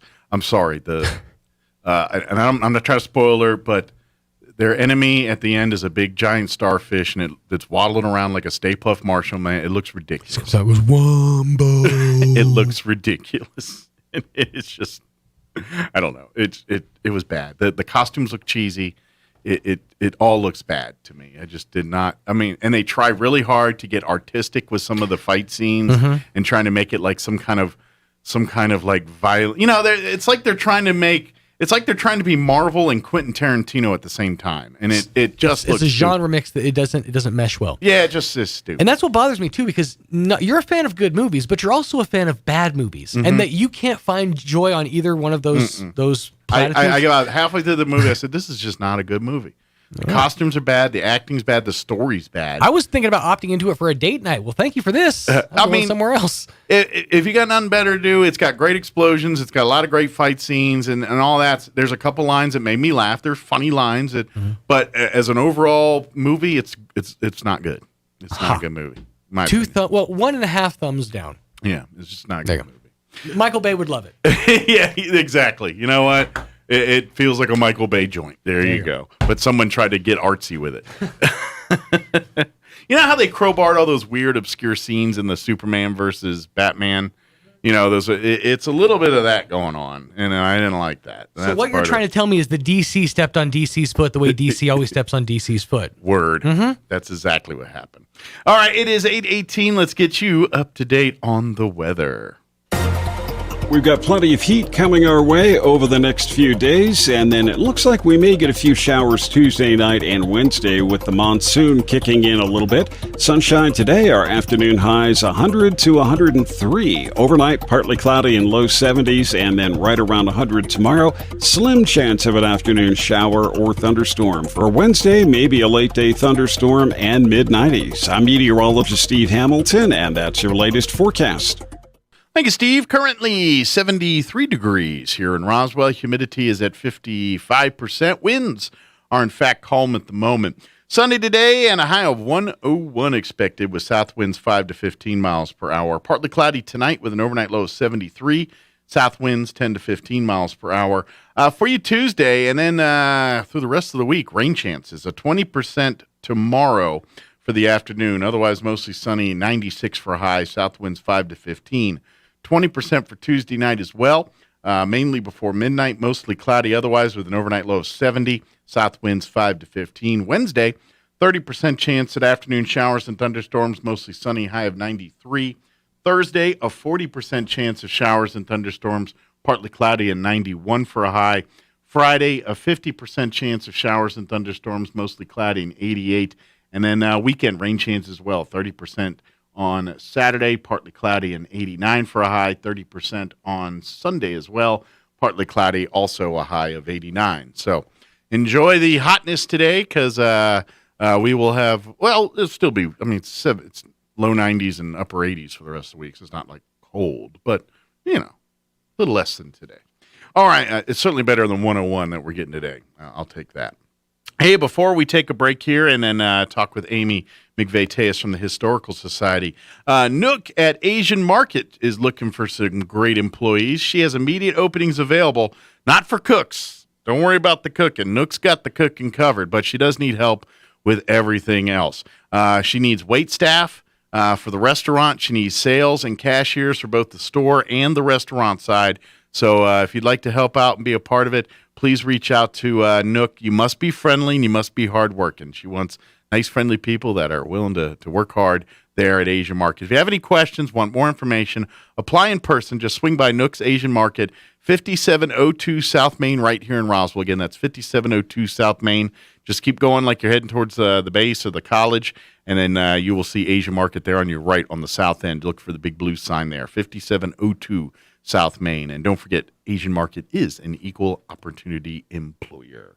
All right, it is 21 minutes after 8 o'clock. We're going to take a 2.5-minute commercial break, and then Amy McVeigh-Tejas with the Historical Society for Southeast New Mexico will join us. Don't go away. You're listening to Mornings with Mike Winters. You've slouched on it. You've slept on it. You've sheltered in place on it until it's worn out. Now it's time for new furniture from Glenn's. Like a breath of fresh air, Glenn's will brighten your home with beautiful new furniture you'll be proud of for years to come. And at Glenn's, everything is ready for immediate delivery. So reopen your life and refresh your home with a trip to Glenn's Furniture at the corner of Union and Alameda, where delivery is free since 1953. Hey, this is Dr. Keon Egger at Carabelli Dental in Roswell. Our office is passionate about creating beautiful, long-lasting smiles. But here's the thing. Sometimes that means dentures, and that's not a bad thing. These aren't your grandma's dentures. We combine artistry and the latest technology to create beautiful, natural-looking teeth. If you are in southeastern New Mexico and you have dentures or are considering dentures, you need to come visit us at Carabelli Dental. Come see the team at Carabelli Dental or call 622-4455. Your home is your sanctuary, and the land it's built on is even more precious. So when termites start devouring your house, you want a proven treatment that's environmentally responsible. You want the Centricon Termite Colony Elimination System. The Centricon system is the green way to protect homes from subterranean termites. Rather than surrounding your house with hundreds of gallons of diluted chemical solution, the Centricon system strategically uses just a few grams of active ingredient in termite bait. working with natural termite behavior to destroy termite colonies. With this technology, it's no wonder the Centricon system became the only termite treatment to receive the Presidential Green Chemistry Challenge Award from the U.S. Environmental Protection Agency. And homeowners rate the Centricon system as the most environmentally sound termite treatment. Your home is your sanctuary, so monitor, bait, and eliminate termites with the Centricon system. Think of it as your own little piece on Earth. Call Bob Reed Pest Control today in Roswell, 623-5344, or anywhere in southeast New Mexico at 877-623-5344. Enjoy more of the speed you need with gigabit internet from Plateau Fiber. Fiber means more speed, and that means more streaming on more devices with less buffering. Plateau offers True Gig, a dedicated fiber connection to download and upload what you want with speeds up to a gigabit per second. Best of all, it's all yours. You don't have to share your connection with the whole neighborhood. Sign up now to ensure your neighborhood is part of the next service zone. Learn more and get signed up today at plateaufiber.com. That's plateaufiber.com. Here's a Mornings with Mike Winters fun fact. Slugs have 4 noses, but no fingers to pick them. Here's Mike Winters. And good morning. It is 24 minutes after 8 o'clock, and joining us in studio this morning, Amy McVeigh-Tejas, Executive Director for the Historical Society, with us. Good morning. Good morning. How are you today? I'm good. Happy Monday. Happy Monday. It's a great day. I'm not going to lie. I was a little late watching the beach volleyball girls bring home their medals and stuff. I am. It's ridiculous. Oh, say, what are you going to do now that the Olympics are over? I don't know. Support high school athletics. It is true. I'm excited. Ralph and I are excited. We're less than 2 weeks away from football and everything else. We love that. You know, we got one more Friday night without football, and then the next one's got football. Yeah. Well, we're just excited for the kids, and we love to support local athletics. And, absolutely. You know, it's part of the state. Real quick before we start talking historical society stuff, for folks that don't know, she wears many hats, but your character counts hat, what's any updates there now that kids are going back to school? Shout out to Tim Fuller. I know he's busy out at university. About to say when Tim gets his head about we're very excited, looking for events to start up and be with that national trend with them. It's the Character Counts month is always in October. Sure. So if you are involved, you have children, grandchildren in the schools, contact us, follow us on Facebook. Let's really, I'd just love to see a huge character count celebration this year. Yeah. And just also, you don't have to be involved with character counts just because your children are involved with school. If you have character or like character. But remind yourself, whether you own a business, run a business, wherever you work, put that character counts hat on, but let's not take it off. We need those hats on always. I would say in the world in which we live in now, and where people question where information comes from and question what's the right thing to do sometimes in the world we live in, which is easy to do that in this world. This now more than ever is when character counts is needed, because the right decision are based on those pillars. Whatever your personal choice is, if you base it on those 4 pillars, you made the right decision. And that's 6 pillars. And that's right. I undercut the pillars. I don't know which ones you're cutting off, but we need them all. I'm always don't cut them off, Mike. We might need to add one. We need to add a 7th If we pillar. added one, but watching the Olympics and some Olympians at the highest level were using that word character and integrity, and there's no coincidence they're at that level. Absolutely. So be a team player, pull it in. Let's just celebrate who we. It just can pull it all together. No matter what, if you have character, reach out for others. And Mike, that's something I don't know when you and I do not do this. And that's, set ourselves aside. We couldn't be any more different. But that pulls us together, and we impact the lives of others. What a concept. If we all did that.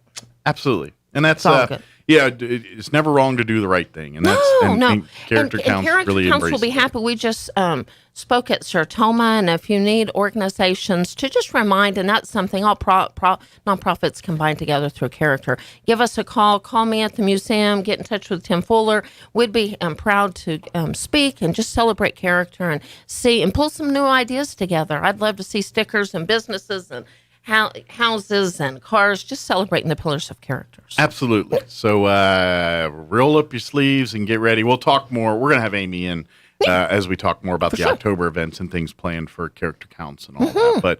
But put it on your radars, and if you want to get involved, Always looking for more volunteers to be involved. Please reach out to Amy. And we have a large email base, and just get on our emails and get updated about the events and those opportunities, for sure. Absolutely. But, if you happen to be out and about and see Amy or Big Tim, young Maria Tim Trujillo, so many through the school district. I think young Tim made his way back to Albuquerque, so you won't see him running the streets right now. He's up in Albuquerque. Oh, there you go. But Big Tim, there you go. The elder Tim is out and about here, and he can take care of you. Thank you for mentioning. Yeah. But Historical Society, I know we've got a lot going on right now. We've been talking a lot about. I know a lot of folks have heard. We've got a lot of bills to pay. We've got a house that needs some TLC. Mm-hmm. The foundation, we're at a point now where the foundation, it's not the structural foundation we can't of the house. kick that can down the curb anymore. No. The can's been kicked. The Band-Aids have been put on it. We need to do something major. And huge thanks to Gordon Patton. I know not just himself, but others. We've really worked hard to research and develop a vast amount of knowledge of where we are with the structure of the foundation, what we need to do. It was monitored, discussed, and we feel confident that this is the decision we made through all these right decisions and handling of this house. Comes some financial burden, which I don't like to use that word because it's not a burden when we're doing the right things. It goes back to character counts. We can never go wrong doing the right thing. Sure. But it does not mean that a lot of our emergency funds will, if not have already been depleted.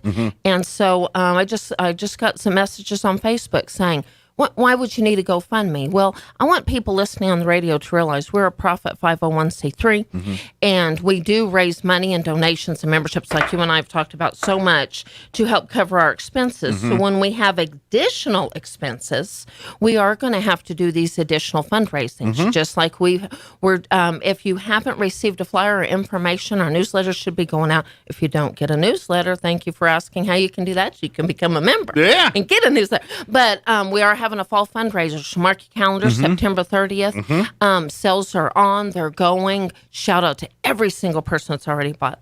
And if you say I'm not into fajitas, which we've talked about that, and we need the sizzling.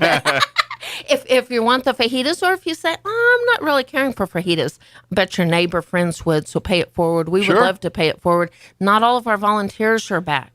Can you be a volunteer? You're darn right you can. Absolutely. But we are doing things uniquely and doing private tours. So we would love to pay it forward to those individuals that really help at the Historical Society. So September 30th, fall fundraiser, fajitas is on the menu. Yep. Gonna have delicious peppers fajitas. Delicious peppers fajitas. And we're really excited about that. So call for more information or log on to roswellnmhistory.org. Yeah. It's only $100 for a box of fajitas for two. Yeah, We've and it got comes some with an ceviche. appetizer, ceviche. It's got like calabasitas and black beans and all kinds of sides. And you know what? Our bags are going to look pretty cool. I think we're going to have some. Let's put it this way: the bags that you're going to get, that little goodie bag, is probably going to be more valuable than all of the others put together. Ooh. Ooh. So not saying we went cheap the other ones, but we went not cheaper in this and you one. know what? We've got some blessings around the Historical Society that people from all over the world would love, and we're going to be generous enough to share them with those local people that support our fundraisers. Awesome. So how about that? Yeah, So, big thank you to our folks that time in, time out, continually answer the call when we ask For for sure, help for and sure. things like that. So mark your calendar, September 30th. Even sooner than that is our book fair. Wow, Mike, that's going to be right That's around September the corner. 4th, right? September 4th, 9 to 12. I think we're going to have some great authors involved and might come on the radio very shortly. So if you have any questions about the book fair, what it's about, what they'll have, call the museum. We can connect you with John LeMay and those individuals working hard to get those books together. Absolutely. Basically, and no, we're not selling out of the archives. Yeah, it's like the concept is when we get donations of books and That's things right. to the Historical Society, we get quite a few rare out of print books, all of them dealing with local history and our aspects of Southeast New Mexico. Excuse me, but when we get these, sometimes we get 3 or 4 copies of them. The Historical Society always keeps the best for ourselves. We are stingy that way. So if we do have multiple copies of a rare out-of-print book, the best one, the most, either whether it's a first edition or the one that's in best shape or things, and of course, John has been known to kind of put together the best one. Like there's been times where we'll have 2 or 3 of a book, but the book quality's better, but the dust jacket on the other one's a little swap. But anyway, we keep the best version of it in the archives for eternity to have there. At least one, if not two. Yeah. And then a lot of times those special ones have another copy in the museum too. Just Exactly. in our little. But when we have 3 or 4 of these sitting on a shelf and we only need 1 or 2 copies, well, then we want to give an opportunity for collectors and people that like to have these kind of things in their own homes, in their own collections. So September 4th is that date. This is kind of an annual thing we do every year, almost annually. I think we missed last year, but yes, we've been doing it. And the little, I can't remember if he calls them grab bags or goodie bags. He's put some together. Yeah. That's a golden opportunity. So every hour there will be a drawing. Somebody will get a little grab bag. I can't remember what secret bags. But it's for book lovers. For sure. Yeah. It's a lot of fun things. And, of course, this is an opportunity to get these rare out of print, a lot of them signed by authors and things. Yes. And so you can add these collectible books to your collection while at the same time all this money goes back to help the Historical Society, pay for the foundation, pay for the roof, pay for 4th grade tours, pay for all the things we do as a society. While we're on the radio, you mentioned it last time, and I still have now not 1, but 2 Choose cookbooks. Ooh, we got a second one that showed up. Yes, we do. So, again, those are golden opportunities. They will not be reprinted. What better way to help the Historical Society celebrate the life of Jack Chew and that legacy? When you say the word legacy, that's Jack Chew legacy. Yeah, and for people that aren't born and raised here, let me explain this to you. The Chew family, that's right. Long time, fabric of the Roswell community. For sure. Mr. Chew, a veteran, just in the whole family. They just were part of the community. Minded. They just were a part of the community. And Chew's restaurant was just a staple for many people that call Roswell home. Well, the family has, Mr. Chew has passed on. The family has since moved on from the restaurant. Yes. And so, there's a lot of fond memories there. But back in the 80s, I believe it was, the Chew family put out these cookbooks with some of the recipes for their fried rice and various other things that staples that were part of Chew's. And they're highly coveted books. People, unfortunately, they're not anymore made. They're not, But we had procured some a couple years ago, and actually it was beginning of COVID time frame, and then we sold a bunch of them during that time. But people are still asking. Ooh, I want to. Matter of fact, when I was on Facebook a couple of weeks ago, there was a whole big thread. People were trying to track down these things, and that's why I said, "Don't we have 1 or 2 left?" And so usually we don't, but as of recently with we do have 2. So for those that are out there, please, if you make us a donation, we would love to make that. But unfortunately, we got bills to pay, so we can't let it go for free. We would love to, but if you'd like to make a donation, we're not asking for thousands of dollars. You want to give us $50, $100, whatever you can afford. That would be awesome. But we would love to get these books into your hands, and all we ask is, hey, help us fix our house. Sure. And spare change, we need that, and that needs to continue. The loose change drive. Yes, collect your change. I got my thing over here. It's behind the thing right now. Good job, Mike. If you have businesses or whatever, and I know so many banks are needing spare change, and that would help support the Historical Society and the banks. Collect the change, put jugs out or bottles or whatever at your businesses. Support the Historical Society. Collect that loose change and give us a call. We'll even come to you and pick it up. We'd love to do that. We need that support too. Absolutely. Just a lot of other things going on. The GoFundMe page, you can follow that. And again, that GoFundMe page, I just want to explain to individuals that is specifically, we have a goal of raising $69,000. Where did that number come from? Believe you me, we have numbers, people, down to the last dime. And I bet Miss Jane's listening, Amy Miller, so many of them, Fred Box, they're counting that up. Oh, and Mike, you're part of the financial committee. I don't crunch numbers. They don't trust me. $69,000 came up through the roofs. And Mike, since I've been on the radio, I hate to say we do have additional brand new expenses. We had no idea. We have some plumbing issues in the basement. Those need to be addressed immediately, along with the roofs, along with the foundation, and along with the expenses that we've incurred. We consider those one-time expenses kind of thing. Well, hopefully 2 air conditioning units. Okay, those are not something you have to do every year, so it's hard to put them in the budget. And we do. That's maintenance and repairs. But $69,000 is a number that's come up with. The expenses have incurred, or we will need to cover this year, all of them. Gotcha. So that is on top of just these regular maintenance of the grounds and those kinds Sure. of things. So that GoFundMe above page and beyond expenses on top of the normal, just what it costs to That's maintain not something we're going to continue doing ongoing. That is a particular project to help cover our Sure. expenses so we can be good stewards of our money.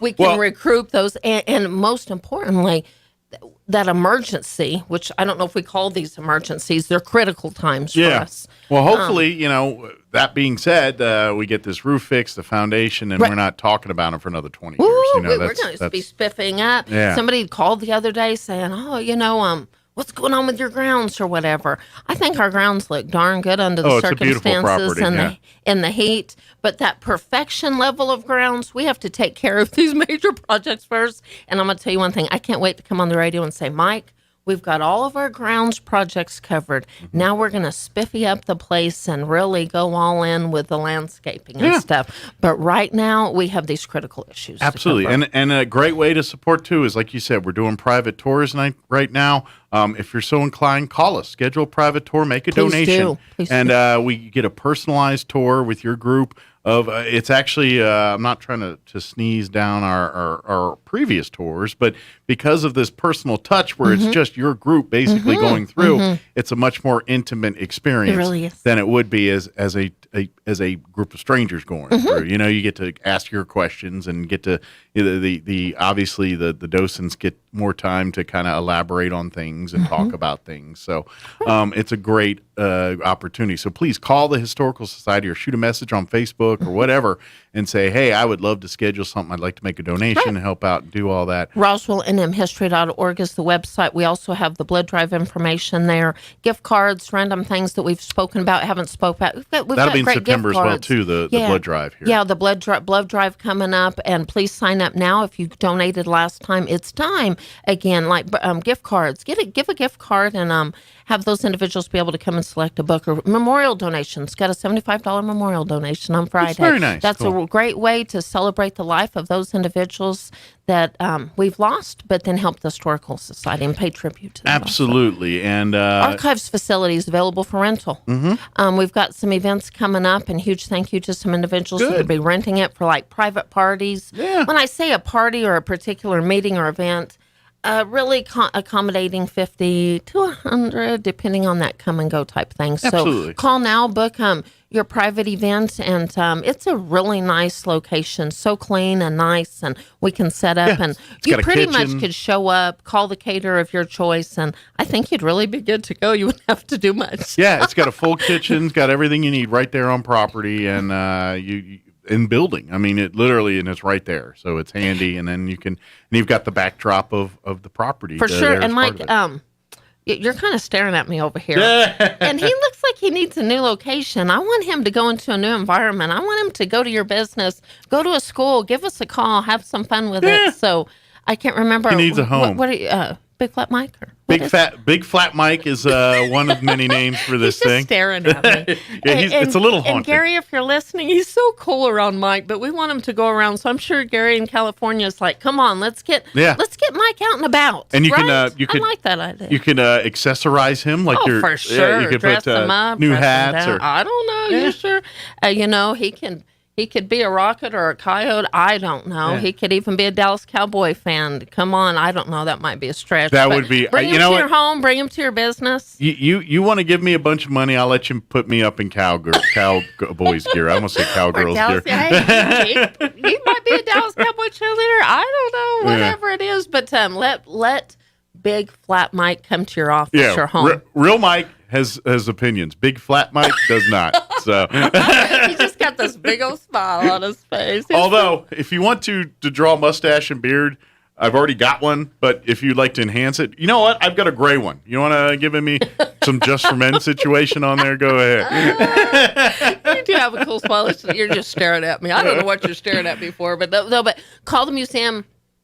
Big Flat Mike can come to you. I don't even know. If you want Mike to deliver him himself, hey, maybe that's possible too. But help support the Historical Society and have some fun with Mike. The first week it was here, there was a couple days it was sitting up against that wall behind you. And after the show is over, I turn the lights out in here because I don't like fluorescent lights and everything. So I kind of use the light in the room. Yeah, you and I work in the dark a lot. Yeah, I do all the time. But I'm sitting here on the computer and things, and I just kind of get in the zone in the computer. And then every once in a while, my corner of my eye would catch big flat Mike.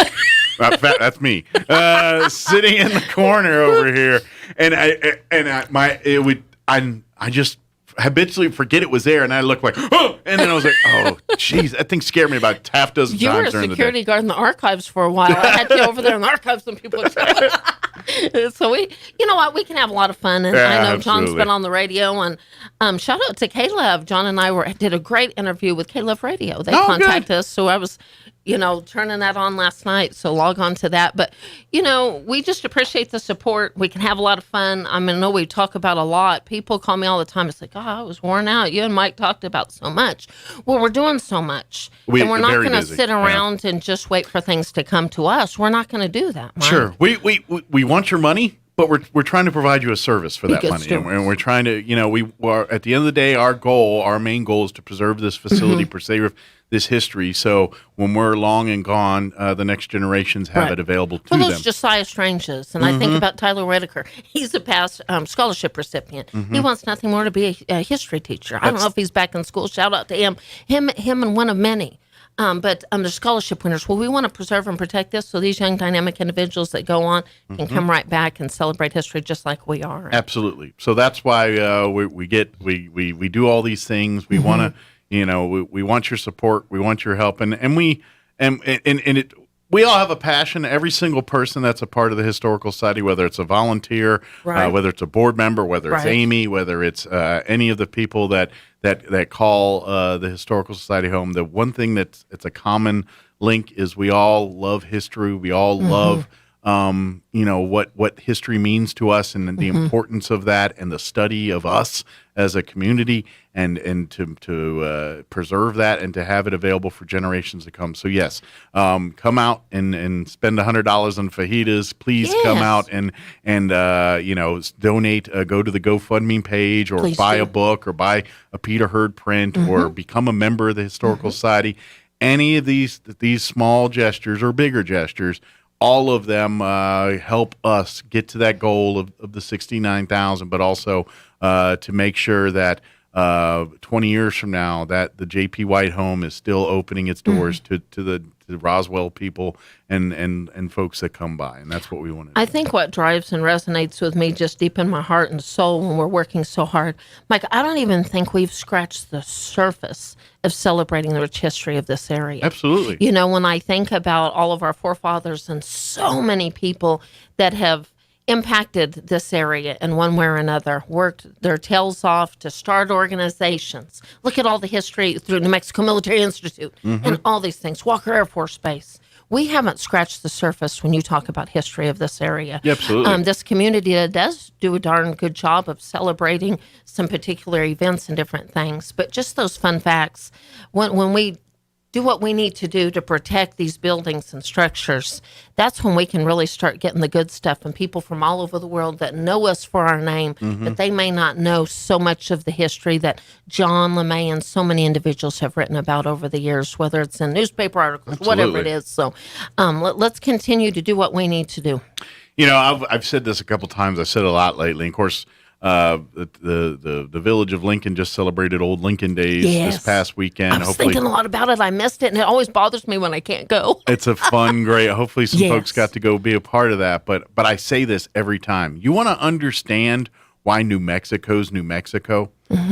I tell you, spend the day in Lincoln, go through those buildings, read every single placard and storyline and biography that's in there, because everything we're seeing today and the things you shake your head out or the things you wonder why we do this way, you will have a better understanding of it by just reading all of that and understanding, because they do a really great job of just painting the picture of what the mindset of New Mexico is. Sure. You really had good people and you had some bad people that were taking advantage of, with the money and the cattle ring and we've heard all, but it's all a footprint of why New Mexico's New Mexico and why it's this way and why there's laws in the books today and why we do things this. I mean, it's an amazing thing. And Lincoln is really a microcosm of the state right there. That's exactly right. And like, for instance, last time I was there, I was reading all about when the county seat of Lincoln County was moved from Lincoln to Carrizozo. That didn't happen smoothly. There was armed people waiting for the state representatives when they got here to pick up the records and things. And you're just like, really? And yes, but this is the ideology of the state and how things were going. And good, bad, and different, you understand why things are done the way they are because you look at our history. And to me, that I really had that kind of epiphany the last time I was there going through, and I was like, well, no wonder the state's the way the state is. Look at the history and look at how things were done here long before we were on this earth. That's for sure. Something else my son does such a good job of in his hobbies is we're not just pretty settings either. The stories of individuals are one thing. The stories of our grounds and the legacies of petroglyphs and everything else. Yeah. That's something within itself, too. So I tell you one thing, if I've heard this most of my life, there's not much to do around here. Well, you and I have talked about that a lot. Come on. Yeah. There's a lot to do. But if you literally think you've done everything there is, you look around at the beautiful areas and their stories within themselves and the stories of individuals. When you drive through Lincoln and you keep driving through, and if you've read everything, you look around because within the areas and settings and locations and Roswell's the exact stories. Same way. For sure. I know Dennis, a gentleman who's part of us, and he's had some health issues and things. But he had great tours where you can learn about hidden things. I mean, you could spend hours just over at the Chisholm statue here in Pioneer Plaza and learn all kinds of things that you had no idea was going on there. That's not just a statue. Yeah. There's so much more. Yeah, exactly. And so that's the kind of history Roswell has. I mean, we've all talked about the German POWs and stuff, but have you ever walked around and seen some of the leavings that were part of that and part of that history? You go to Cahoon Park, all those stone walls and everything. Yes. That's German POWs. That's history in the making, right? That's all part. We just walk by it every day. Well, and something else I've realized, Mike, is that those individuals we've lost so many. We have so many legacy historians walking around that don't proclaim themselves to be a historian. But in that brain of theirs, they have all of those stories. Sure. We need to remind family members and friends to record that and log all that information of these individuals that have really experienced that. Well, and you just hit why the Historical Society is here. We preserve this stuff. So when if you think we're not passionate about these things, we are. Absolutely, and everyone on the board is this way. Whether it's a 2-year-old that gets excited about something in the museum, or whether it's a 98-year-old that hasn't really had their moment to celebrate their life, or maybe they've been in the military or impacted all over the world. All those stories need to be told, and we just want to be that go-between to celebrate and tell those stories. So get involved in one way or another. And if you've been listening and you think, I don't know how I could help the Historical Society, give us a call and we'll give you more ideas. Yeah, I'll give you something real easy. Go online, roswellnmhistory.org, buy a book, buy a painting, buy something there. Or if you're hungry, buy a ticket, buy a bundle. If you got a bunch of money and you want to help maybe some families, pay it forward. Buy some dinner bundles. Office. Yeah.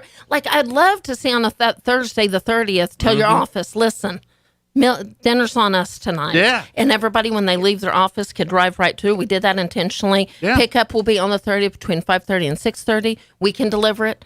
Dinner box for 2 is $100. We can feed up to 10 people for $500, and that'll include fun goodie bags and all that fun stuff. So, absolutely. And when you drive through, there's going to be some additional opportunities, some homemade salsa, some all kinds of additional things as you're driving through. And just remember, utilize all of our resources. Like you said, Please the archive facilities for rentals. Hey, you love history and you love historical pictures of this area. Hey, make us a donation. We can give you copies of photos from our archive. Yes. Those are great ways to support the Historical Society too. Tell our story through your decor or whatever at the office. You can. We will make copies of photos and things for you for donations if you want to post them in your offices or decor in your business or home or wherever. Somebody was coming into town and needed some photos and they were in a rush or whatever. We do partner a lot with Southwest Printers. They help support us in so many ways. So literally a couple of bucks if you needed to obtain an image decorate it. Literally, you could drive a couple of blocks to Southwest Bridge and get it done right in that afternoon. There's, that's just one opportunity. But all of these things support and spread and spread the word. Tell your friends about it. Come and get involved. Yes, and share that GoFundMe. It's on Facebook. Share that with others. Yep. Just again, any donation you could make could add up and help us cover some type of expenses. Absolutely, yeah. Like and follow Historical Society for Southeast New Mexico on Facebook. I share links on our pages too, but I'll do it again. I can't remember if I did I know I did a bunch. I can't remember if the fundraisers in one of those or not. But Roswell Daily Record is so wonderful. I just want to mention them. My goodness, they're part of our history too. Yeah, they've been celebrating history by putting that into print, and that legacy continues. So thank you to Roswell Daily Record and so many individuals that really help us preserve that history too. Absolutely, and telling those stories. Absolutely. So again, RoswellNMHistory.org. Get your tickets. September 30th is for our fajita fundraiser. Mm-hmm. September 4th is our book fair. And then, of course, don't forget in October, we're going to have the kids arts program, the CAPS program. Living Museum Past Living and Museum Present. History. That's going to be partnered with the Roswell Communal Theater and their deal. So we'll talk more about that as we get closer. Do. But if you have any questions, call 622-8333. If you need specific research information, call 622-1176. You'd have to leave a message. Mm-hmm. But call the museum, 622-8333, and we will help you in any way possible. Absolutely. And come celebrate history with us. Yes, and have fun. Yeah, we can have fun. Absolutely. And we don't care if you got messy fingers when the fajitas. Just don't touch anything in the house, but, hey, it's fajitas. You get little messy fingers, it's part of history. And it's going to be good. Thank you to Peppers. We're excited. So September 30th. Absolutely. Yeah, don't worry, we'll remind you. But, get those tickets today. Don't you dare wait till last minute. And this is it. I can't remember off the top of my head. What is the deadline? September? The 3rd. 3rd is September 3rd. Yeah, the September day before 3rd. the book fair. So you can make your reservation before the 3rd and then go to the book fair on the 4th. Yeah, so you've got a couple weeks, a good solid 3 weeks here to get your reservations and get a group that done. together. Have a lot of fun with Don't make us extend the deadline as we do every time. Please no. Just say we sold 300 of these jobs by September 3rd, and then we won't have to keep going. Goodness, that'd be amazing. That's awesome. Well, thank you very Happy much, day. Amy. Thank you so much. We'll get. I'm sure you got a plethora of things waiting for you at the office. I've got a little list. We're going to do it. Thank Good you. deal. Well, thank you. Have we'll a great day. Time. You Thanks. too. All right. It is 8:55. Let's go ahead and do quick news and quick break before more news. Don't go away. Now for a Pecos Valley news update, I'm Jared Cirillo. The Roswell Rec and Aquatic Center and the City of Roswell Facilities Maintenance Department are continuing to work on getting the indoor pool operational again following a power surge last week that affected the equipment. Unfortunately, it will have to remain closed until at least today, with the possibility of the closure extending further depending on the progress of the work. The outdoor pool is open its usual daily hours of noon to 6 p.m. U.S. Representative Yvette Harrell has renewed a call for Democrat Governor Michelle Lujan Grisham to deploy the New Mexico National Guard to the U.S.-Mexico border. As the lone Republican member of the state's congressional delegation, Harrell has been a supporter of the border wall and immigration reform. In her latest request, she cited an increase in COVID-19 infections amid high levels of summer border crossings. You're up to date. I'm Jared Cirillo.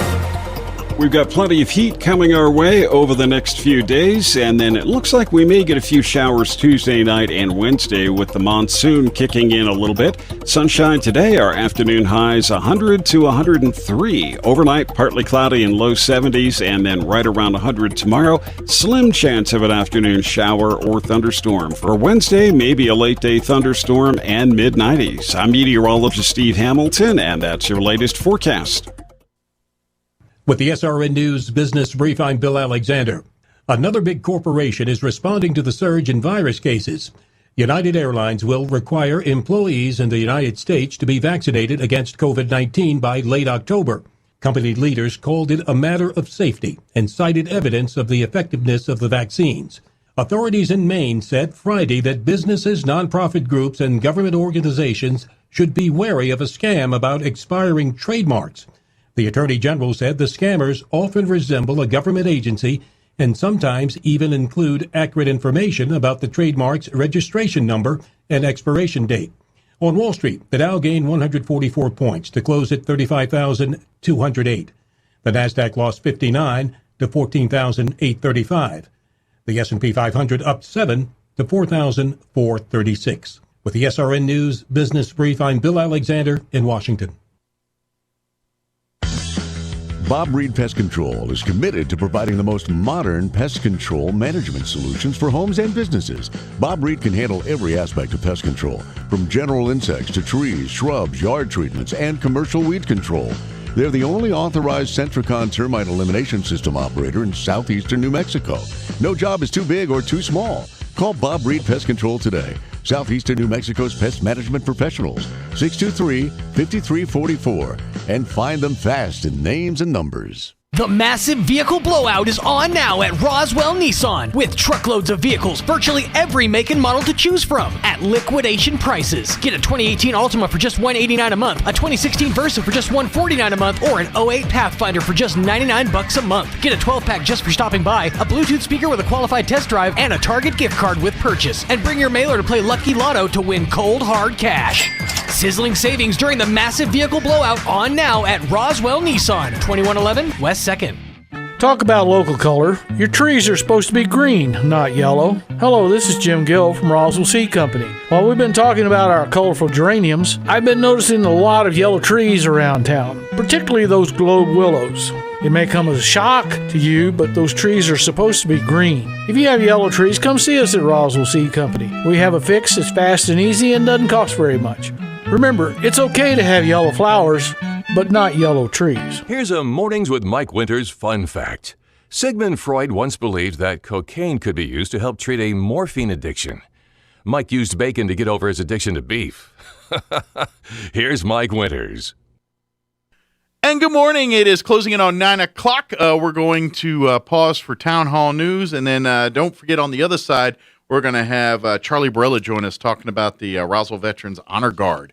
Looking for some new recruits for that, but we'll talk that next hour. You're listening to 106.5 Roswell's Talk FM, KEND, Roswell, New Mexico. Here's Town Hall News. We'll be back. News this hour from townhall.com. I'm Rich Thomason. A top aide to New York's embattled governor has resigned. Melissa DeRosa steps down following a state attorney general's report that concludes Governor Andrew Cuomo sexually harassed 11 women. DeRosa, who worked as secretary to the governor, calls the past 2 years emotionally and mentally trying. As of today, Canada is lifting its prohibition on Americans crossing the border, but the U.S. not quite ready yet to reciprocate. U.S. citizens and legal permanent residents must be fully vaccinated, fill out a detailed application, and test negative for COVID-19 within 3 days of visiting Canada. The Canadian government says travelers should plan for the possibility of additional processing time at the border. However, the U.S. plans to extend its border closure to all Canadians making non-essential trips until at least August 21st. The U.S.-Canada border has been closed to non-essential travel since March of last year. I'm Mike Hempen. Chicago mourning the loss of a 29-year-old police officer. Officer Ella French was shot and killed during a routine traffic stop over the weekend. Her partner, also shot, is hospitalized in the ICU. The Tokyo Olympics officially over now. The BBC's Alex Capstick is in Tokyo. The closing ceremony capped 16 days of action, which many thought would never happen. The athletes still remaining in Japan gathered in the centre of a largely empty stadium. During the games, they were confined to their rooms and venues. Here, they mingled with performers during an upbeat section, which included a ska band playing a version of Beethoven's Ode to Joy. And Team USA bringing home a total of 113 medals. On Wall Street this hour, the Dow down 105 points. More on these stories at townhall.com. Let's be boring and do a commercial about cash-out refinances. It's Ryan, and our mortgage team will often have a listener say, I think I understand what a cash-out refinance is, but can't that be bad for you sometimes? So let's hit on that. As with anything, it's certainly not the right move for everyone. If we don't have to, we don't want to add a bunch of years onto our loan or increase our monthly payment too much or pay more in the long run. But because home values have skyrocketed so far up the last few years, while rates have come so far down, we've seen many scenarios where listeners today can pull out a significant chunk of money from the new value in their home, while lowering the years on the overall loan, while lowering their monthly payment, and lowering how much they ultimately pay. The key is to just look at the whole picture and be honest with yourself about your situation. If you're looking for someone to show you your options, we are United Faith Mortgage. United Faith Mortgage is a DBA of United Mortgage Corp. 25 Melville Park Road, Melville, New York. Licensed mortgage banker. For all licensing information, go to NMLSConsumerAccess.org. Corporate NMLS number 1330. Equal housing lender. Licensed in Alaska, Hawaii, Georgia, Massachusetts, North Dakota, South Dakota, or Utah.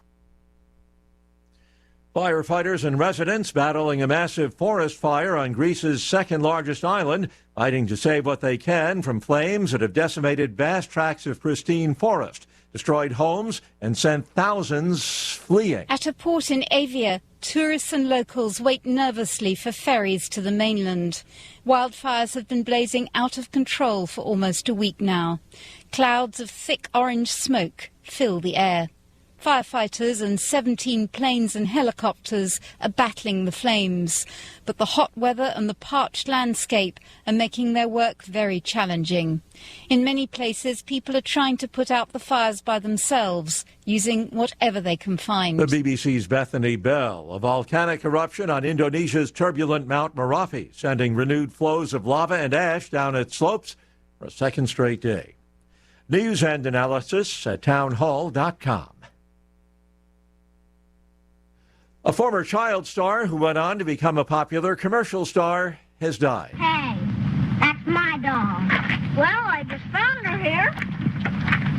You can't have it. Jane Withers first gained the nation's attention as the spunky girl who would vex fellow child star Shirley Temple on the big screen. Despite being a meanie to America's sweetheart at the time, Withers went on to establish an audience of her own and then forged a solid career starring in B-movies. New Super Comet with Chlorinol 3.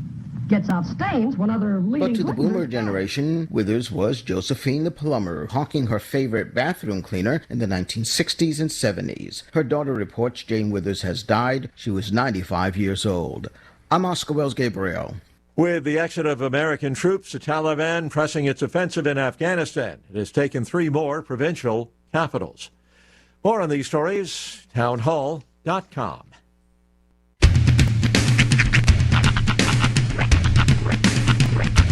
What in the wide, wide world of sports is going on here? I promise you, whatever scum did this, not one man on this force will rest for 1 minute until he's behind bars. Now let's grab a bite to eat. Yeah, come on. I feel the hot wind on my shoulder and the touch of a world that is older. I hit the switch and check the number, and then I slumber. I hear the rhythm ringing through it. Flamenco guitar and cumbia music. I hear the talking of the DJ. The travel listen, what does he say? I'm on a Mexican radio. I'm on a Mexican radio.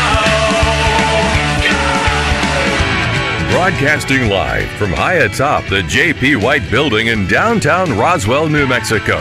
It's Mornings with Mike Winters on 106.5 Roswell's Talk FM. Is that what I sound like when I talk? Now, here's your host, Mike Winters. And good morning. It is 6 minutes after 9 o'clock. Welcome to hour number 3. Tres inviernos. Strictly for the cameras. Yeah, that was... that we can't even see. No, I didn't know it wasn't working today. I feel like sometimes it's like, he you know, it's a Tanner thing. He's like, sometimes you get your cameras, but I'm not going to give them to you every day. I don't want to spoil you. I think it's just... I want to make it so that when you get them, you feel special. I just think the TV's got a case of the Mondays. That could be. The TGIMs, you mean? Yes, TGIMs. So the TV's seeing things on the brighter side, and so it's saving energy. Grace loved your TGIM. I just saw she TGIM'd on the comments there. Nice. Good for you people. Here's something for you. Did you know that Nutella was created on a Monday? Was it? It's true. Yeah, it was created on a Monday. I just learned that fact this morning. You know what? In my pursuit of TGIM. I rarely use Nutella. And I don't know why. Because you hate yourself. I didn't grow up with it, so it's just never been a thing. But you also didn't grow up with HD TV, so... I know, but I don't think you had a chance to develop a nostalgia for it. And in fairness, sure. It was like later in my childhood that it was sort of like a thing. Yeah. Like a mainstream thing, because I know they had it in like England and all over the place for decades. But here in America, it was just sort of like mid-2000s it sort of started becoming a thing. Sure. But it's a phenomenal thing. It is. Chocolate hazelnut. It is. It's great. It's so good. I will never complain about it. But I think my problem is... It's not chocolate enough for you, is it? No, that's not it at all. Oh, okay. I'm not a big breakfast pastry person. Okay. Like I eat, and so I think Nutella. I think morning. You automatically associate your Nutellas with like your crepes, your pancakes. Yeah, and I don't mess with that often. Fair enough. So I just missed the boat on it. And now, and it's I'm not complaining. I'm just saying that's probably why I'm not as into Nutella as others would be. Now, let me open your mind a little bit. All right. You ever tried Nutella on a burger? No, I have not. Dude. Yeah. Especially a green chili burger, because it kind of gets like, it takes like almost like a mole quality, because you got the Sweet heat spice situation. Yeah, with the sweet heat. It's pretty good. I'd be willing to try it. I figured it out after I first tried the peanut butter and jelly burger, because it's a stair step progression into the sweet burgers. You start with your peanut butter burger because you can justify it as like a Thai peanut sauce style, and then like, well, you might as well slap jelly on it just to see what happens. That's good. And then you next thing you know, you're 3 a.m. on a Tuesday and you're eating a Nutella burger.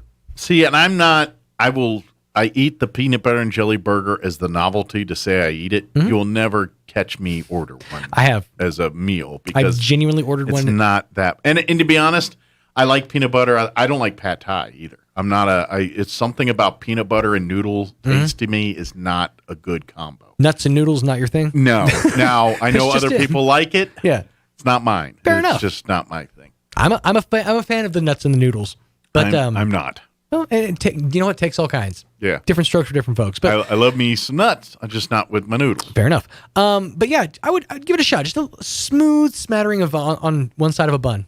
See if I'll give it a little dance. If it dances on your tongue just right. Yeah. There's other ways to do it. Now I know that Nutella generally is a breakfast, fare item, but you can.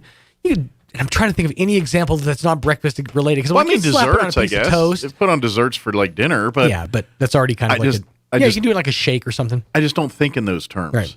And then by that time, I'm thinking ice cream and I'm syrup and I'm like Nutella. It's like Ovaltine. Like I know it exists, but I don't. So you're saying it's better hot?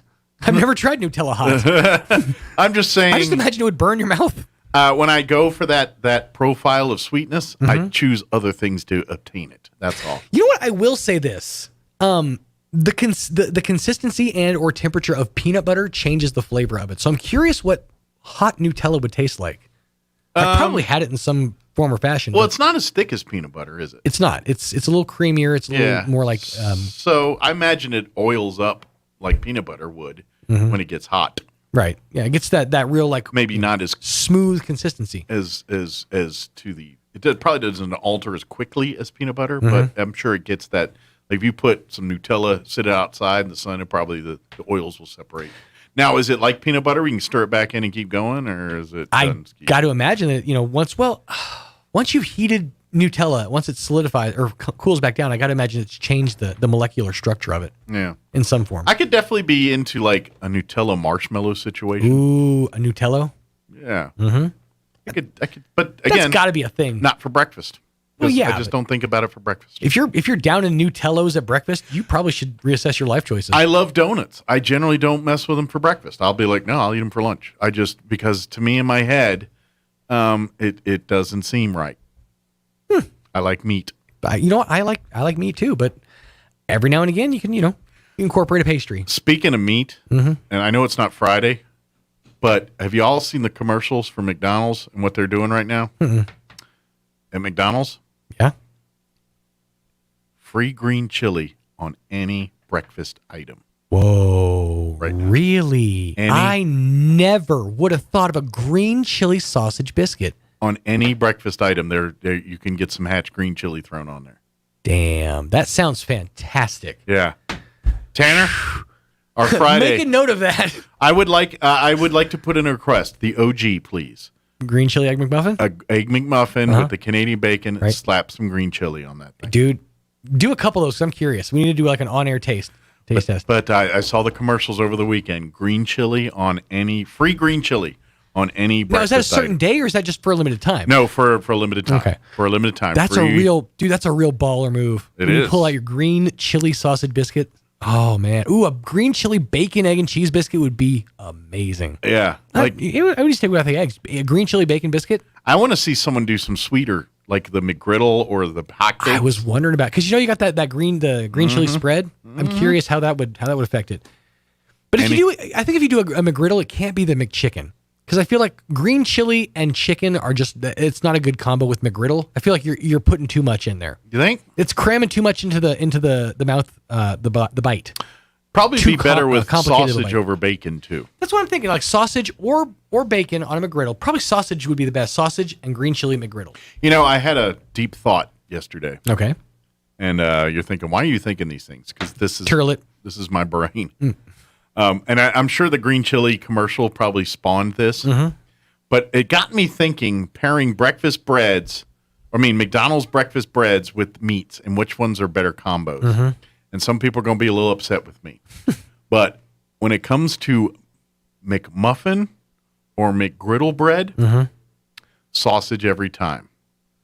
Biscuit. Now, hold on. I love both. And I'll eat both. But I'm telling you, the better pairing of meat to bread. So you prefer the sausage McMuffin over the OG? No. I'm talking sausage bacon. I'm not taking Canadian bacon out of the equation. Gotcha. Strictly having, if someone wanted a bacon breakfast sandwich or a sausage breakfast sandwich, the vessels. I thought of croissant, I've thought of McGriddle bread, and I've thought of biscuit.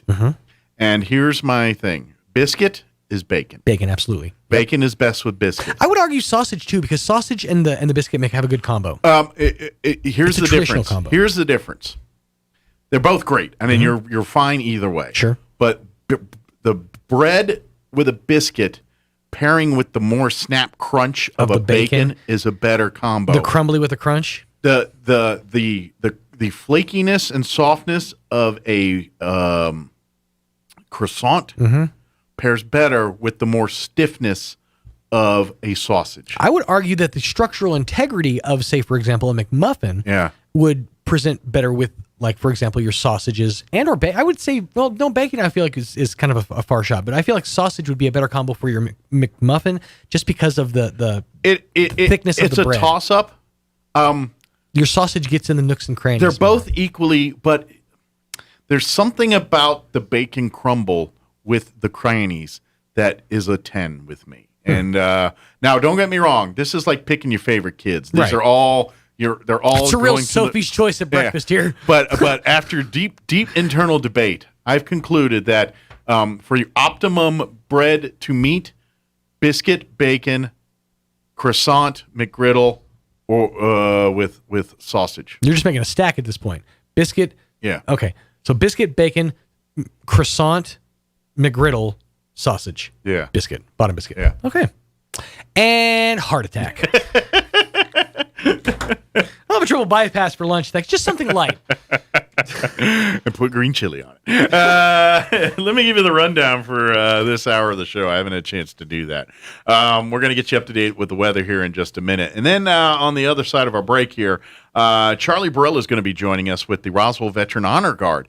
And we'll talk all about the Roswell Veteran Honor Guard, what it is, and, of course, looking for new veterans to come out and be a part of the Veterans Honor Guard here. So we'll talk more about that later on this hour. We'll also get you up to date with local news, your town hall business update, and whatever else we can come up with for this hour of the show. Before we do anything else, let's go ahead and get you up to date on the weather. We've got plenty of heat coming our way over the next few days, and then it looks like we may get a few showers Tuesday night and Wednesday with the monsoon kicking in a little bit. Sunshine today, our afternoon highs 100 to 103. Overnight, partly cloudy and low 70s, and then right around 100 tomorrow. Slim chance of an afternoon shower or thunderstorm. For Wednesday, maybe a late day thunderstorm and mid-90s. I'm meteorologist Steve Hamilton, and that's your latest forecast. Thank you, Steve. Currently 80 degrees here in Roswell. Humidity is at 44%. Winds are calm at the moment. Going to be a warm one today. We're going to hit the 101 You're saying even to 103 today, but point is we're going to break the 100 degree mark today. Sunny and hot, 101 officially with south winds 5 to 15 miles per hour. Partly cloudy tonight with an overnight low of 73 and south winds 10 to 15 miles per hour. We do have a chance at showers all week beginning tomorrow.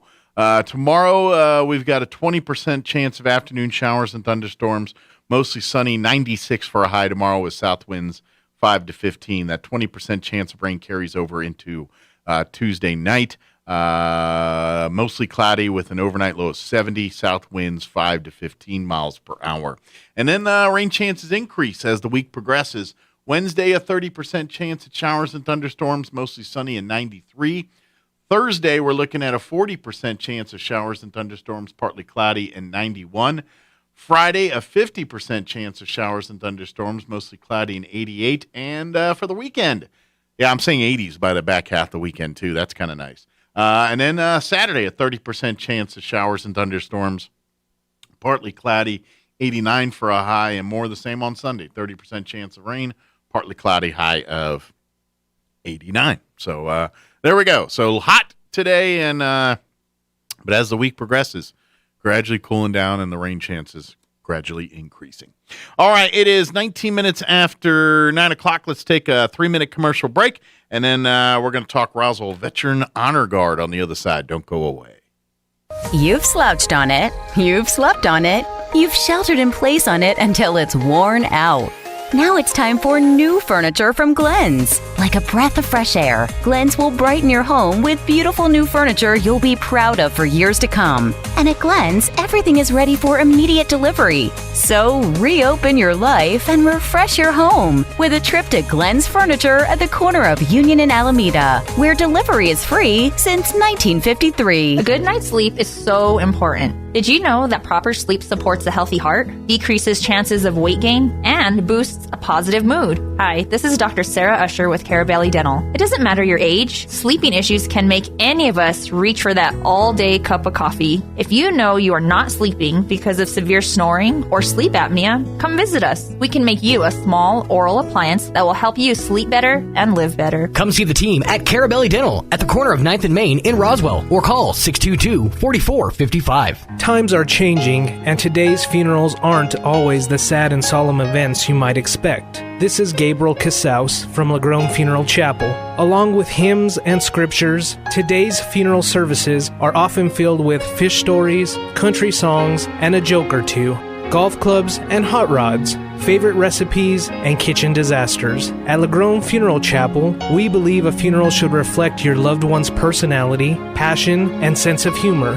When you lose a loved one, we're here, because at Lagrone Funeral Chapel and Crematory, we make it personal. 900 South Main, Roswell.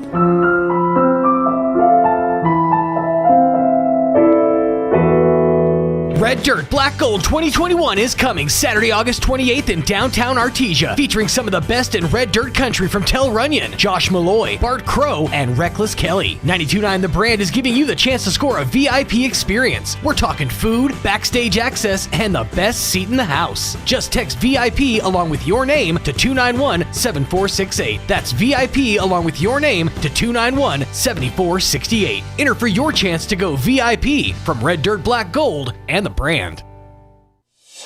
Being in the Army National Guard is about more than just serving your country. It's about being there for your community when your neighbors need you most. The Army National Guard makes college affordable. Serving part-time lets you attend school full-time while you take advantage of education benefits that can help you graduate debt-free. If a civilian career is your goal, serving part-time allows you to work at a full-time job. The skills, qualities, and contacts you'll develop in the Guard can open doors to a great civilian career. Want to serve but worried about being away from friends and family? Part-time service in the Army National Guard allows you to serve close to home. Serving in the Army National Guard lets you have the life you want while you enjoy the many benefits of serving your community and nation. You owe it to yourself to learn more about how the Army National Guard can fit into your life. Visit NationalGuard.com. Sponsored by the New Mexico Army National Guard. Aired by the New Mexico Broadcasters Association and this station. Here's a Mornings with Mike Winters fun fact. The Goodyear Rubber Company researched and concluded that shoes wear out faster on the right foot than on the left. To fix this, just walk backwards for half the day. Here's Mike Winters. And good morning. It is 22 minutes after 9 o'clock, and joining us in studio this morning from the Roswell Veteran Honor Guard, Charlie Barella back with us. Good morning, sir. Good morning, Mike. Thank you so much for having us this morning. Well, thank you very much for spending some time with us, and thank you for your service, sir. Obviously, you've come in from the Veterans Honor Guard. You've spent time serving our nation, and thank you for that service. We do appreciate You're quite welcome. Mike, the Veterans Honor Guard was put together back about 1982. Okay. About 40-some years ago. And one of the organizers was Joe Cannon and some other guys that helped him put it together. They started out with service groups, veteran service groups coming together and decided that we needed to honor our brother veterans. Sure. And what better way than to send them a farewell with a dignified service, to a military type of service, and send them off. And we are currently experiencing a shortage of personnel, and we're looking for volunteers. Again, about 2014, they opened up the McBride Cemetery, which is a veterans resting place. Thankfully, Douglas McBride was a general in the Army and a civic leader here in Roswell, and his family donated the property for the cemetery, which is adjacent to South Park Cemetery.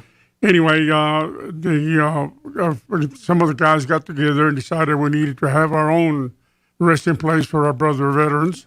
And they put together this McBride Cemetery.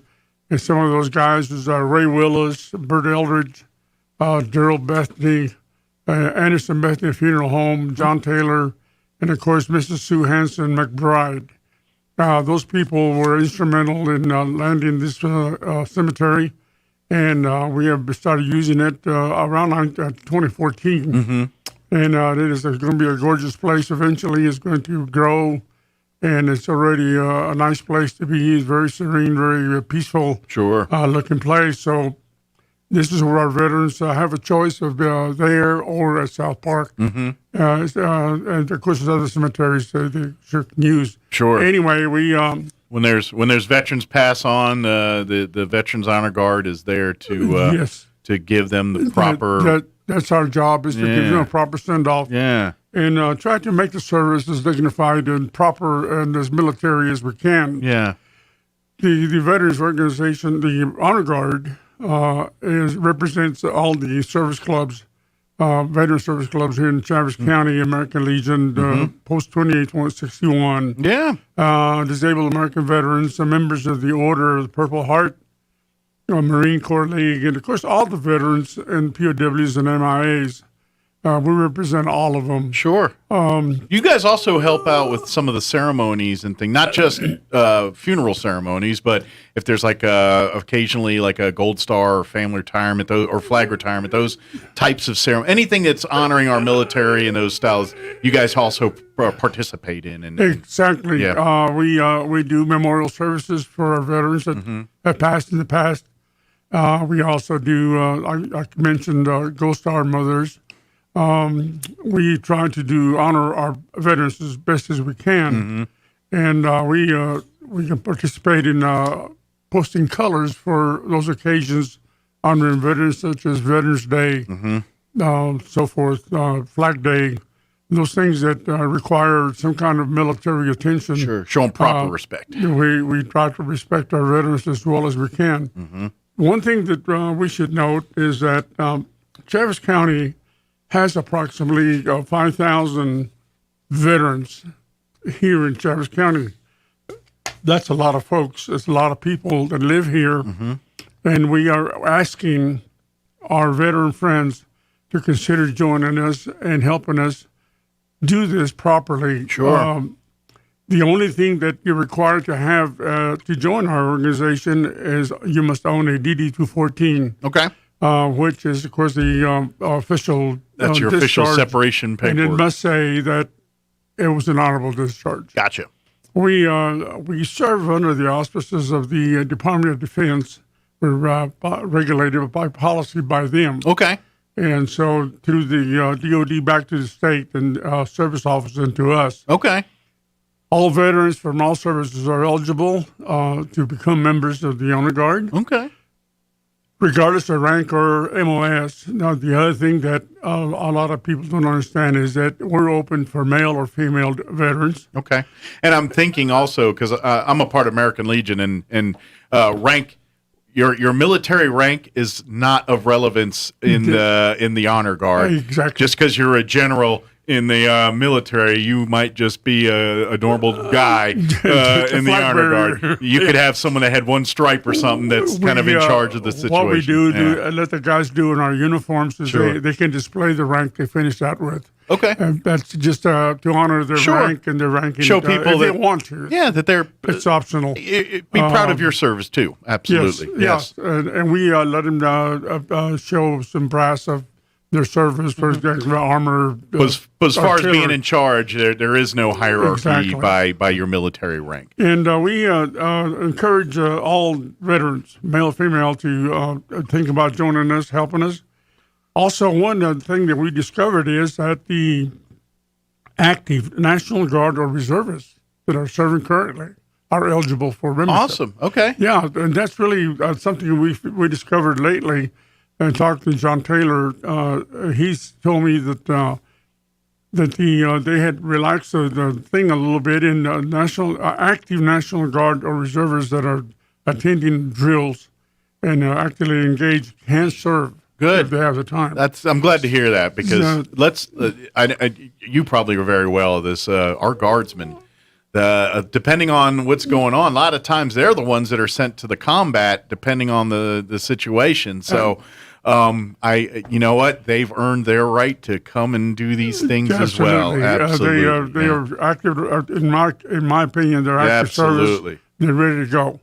If the event came up, they would probably be called to serve. You're right, man. One of the things that we're attempting to do with increasing our membership and our volunteers is we would like to develop a fire team, which is to present a 21-gun salute, Gotcha. a traditional salute to the departing veteran.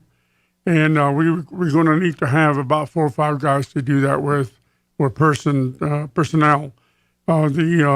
We have the equipment. We have everything we need. Okay, just need the people. Yes, they need the bodies. Okay. And one of the things that... And they do with the training, obviously. I want to emphasize is the fact that you're a volunteer, so we don't frown on you not being there when we need you. You're a volunteer, and we operate under that premise that you sure got other obligations. If your availability is an hour a week or a day a week or whatever it is, we are thankful for whatever it is you able to give us. So you're not...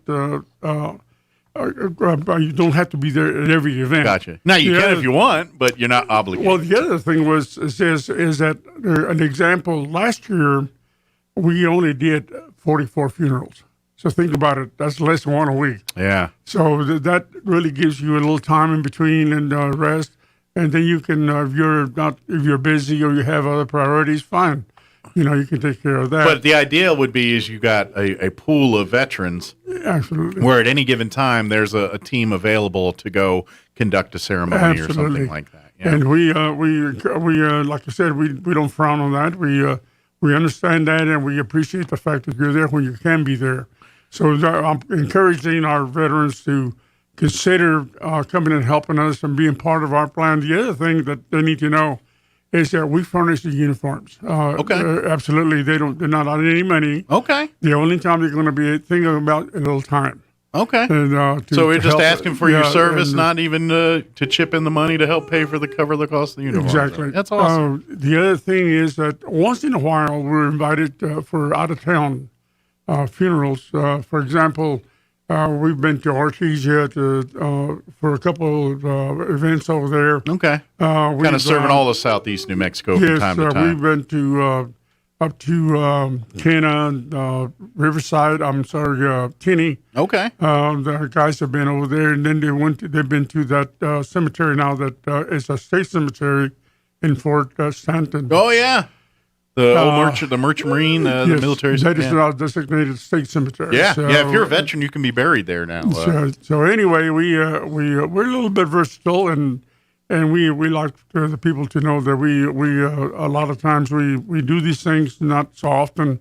Most of the time, we're regulated to McBride Funeral Cemetery, and we have the help of the local funeral homes. Are very, very good with us. We work hand in hand with them. Sure. Because a lot of times they're planning the funeral event, and so to incorporate you guys, you work with the funeral directors. Yes, the way it works, Mark, is when the family suffers the loss of our veteran, and they talk to the funeral home will offer them the option of having a ceremony performed by the honor guard, and the family decides they want to have the decedent, with the funeral service. They'll tell the director of the funeral home. The funeral home, in turn, will pick up the DD-214, which is very essential. This is a big part of this thing. Every veteran knows we have to have a DD-214 with an honorable discharge on it, or a paper stating that they were honorable discharge. Sometimes the old guys back before the 50s don't have DD-214s. They got just discharge papers. Gotcha. And that's useful. We can do that. Sure. Okay, then the funeral home then will contact us, and out of that we'll construct a eulogy. Okay. And then we put a narrative to it, and then we'll recite the facts of the service of this decedent at the funeral service. That's what we do. Then we have a farewell. Then, of course, we have the flag folding presentation, and then we have taps. Gotcha. We are so fortunate that we have two excellent buglers. That's amazing, because they're hard to come by. Yes, they are. Live buglers are hard to come by. They are very hard to come by. We have teams that come out of the military service, the Marines, Navy, Army, wherever they come from, and they always bring a electronic bugle. They don't even have, because they're hard to get a bugler that's still. So we're Roswell. We're very, very fortunate. Louis Brady and Jake Trujillo are old time trumpet players, and they perform what they call the silver taps, which is an echo type thing. Oh, I got you. And, it's beautiful if you ever hear one. It really lends a lot of credence to the sets the service. tone. You're right. So we're real proud of them, and they have actually been serving probably longer than most all the guys here now. They've been at it for several years. Well, and that's why you're here today. You need some young blood to come in and be a part of the ranks here. Absolutely. So like if you're a veteran that served honorably, like imagine you probably, because obviously there's probably not a lot of World War II vets that are able to do this. Your Vietnam vets are getting a little long in the tooth now. So it's time for our Gulf War and on to kind of step up here and fill the mantle here and work with our guys here to kind of keep that tradition going and keep the young learn from the veterans, the older. That's just how life is, and just the way we need. You're exactly right, Mike. We're getting older, and we need some young guys in there.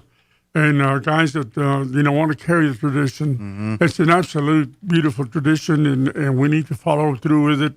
We need to maintain it. We need to get some of these guys in here. It's the military, unless you, and it's hard to understand unless you served in the military. It's that, and everybody in the military. I don't care if you've never met that person in your whole life. Once you know they're in the military or served, there's just an instant connection, and you kind of get the idea of the cut of that person's jib just by the fact that they served in the United States Armed Forces, and that connection is the connection that makes these events so special to us. Yes, we have an old saying. Actually, what we are is we're veterans serving veterans, and we always say they stood for us, and we must stand for them. And this is how we honor our departed veterans, and we owe respect. They did their sacrifice, and we need to do a little bit of sacrifice on our part and make sure they get a dignified send-off. Absolutely. And another thing I really love about these ceremonies is it's a reminder to the young When our veterans, when we get older and longer in the tooth, the young look at you a different way than you would when you're younger and things. And what I mean by that is not trying to, but they don't realize the struggles, the things that person went through, and it's easy to have an image of someone because you didn't know them in their younger days and things like that. And so I think these ceremonies remind the younger folks, no, this person did some amazing things for our country, and it takes these kind of people for the next generation to thrive and do these kind of things. And so we need your generation to step up and do these types of things. Absolutely. So your children can enjoy the same things that you're enjoying right now. And I think these ceremonies, even though we're celebrating the life of someone, is also a reminder that we all need to pick up that mantle and do the same thing. Absolutely. The thing is that their sacrifice is the reason we're a free nation today. And the reason that we can enjoy the things that we do because of those folks that gave all for our freedom. And we need to recognize that, and we need to understand that these veterans did a sacrifice by just joining the service. They didn't go to combat. Mm-hmm. They were away from their families. They drilled, they practiced, they stayed up nights.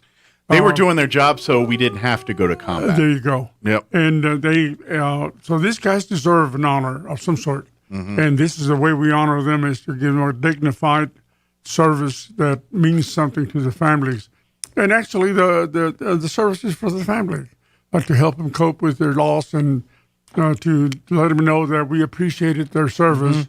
Mm-hmm. And those families, some of those families also sacrificed as well as a veteran. Ask a military spouse and see if they're serving, and they'll tell you absolutely. One of those ladies, families that did without while the man was off in uniform. Mm-hmm. And you'll realize that they was sacrificed all the way around. They're the ones keeping the home fires going and keeping the family unit together, whether it's the mom or the dad in this day and age. They're the ones that are they're the ones that are doing it. How many ladies do we have serving today that before we didn't? And they're doing a very, very good job. Excellent. Yeah. We've had some ladies in our squad. We got a couple now, one, but and they did their jobs. They served. They went overseas and they did everything. And so I'm in awe of them because they did what a lot of guys haven't done. Sure, they're pushing envelopes and serving their country at the same time. Yeah, well, they did. Yeah, and absolutely some of them right. actually now they're in combat. Oh yeah, I was. Matter of fact, speaking of females in the military, one of the stories that I read it was about a year or two ago. A lady who's a F-16 pilot, and she was part of the alert squadrons during 9/11.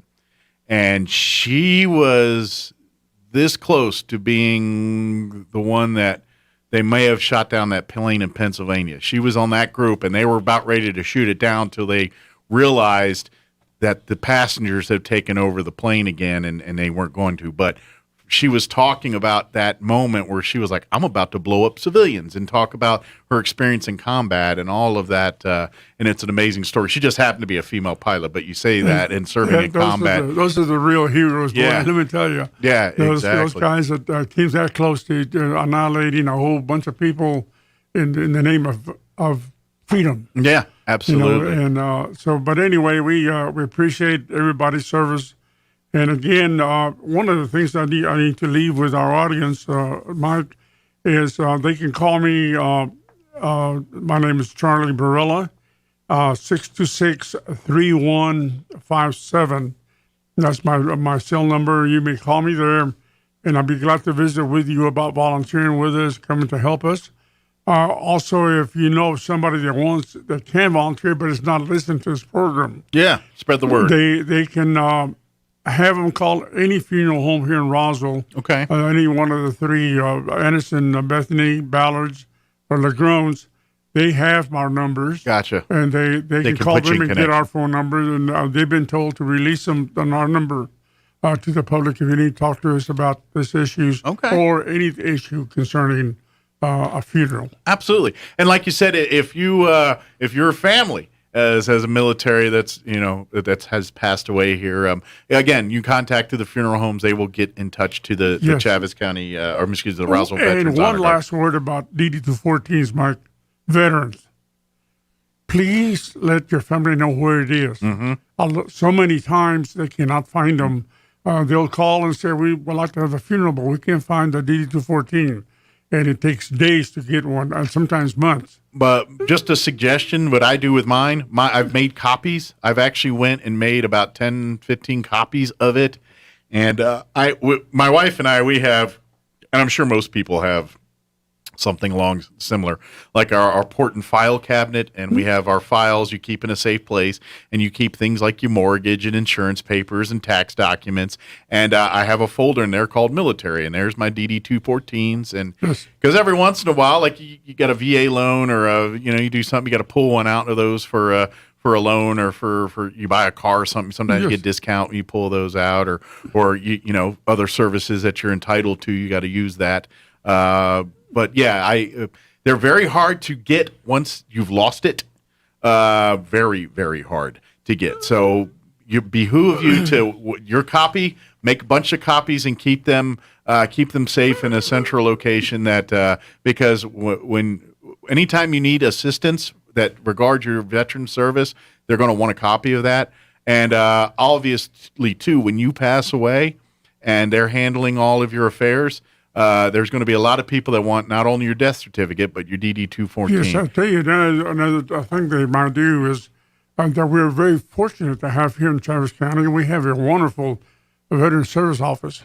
Yes. Danielle Thompson and Jim Cassidy and them down there do a wonderful job. They really go all out to try to accommodate our veterans.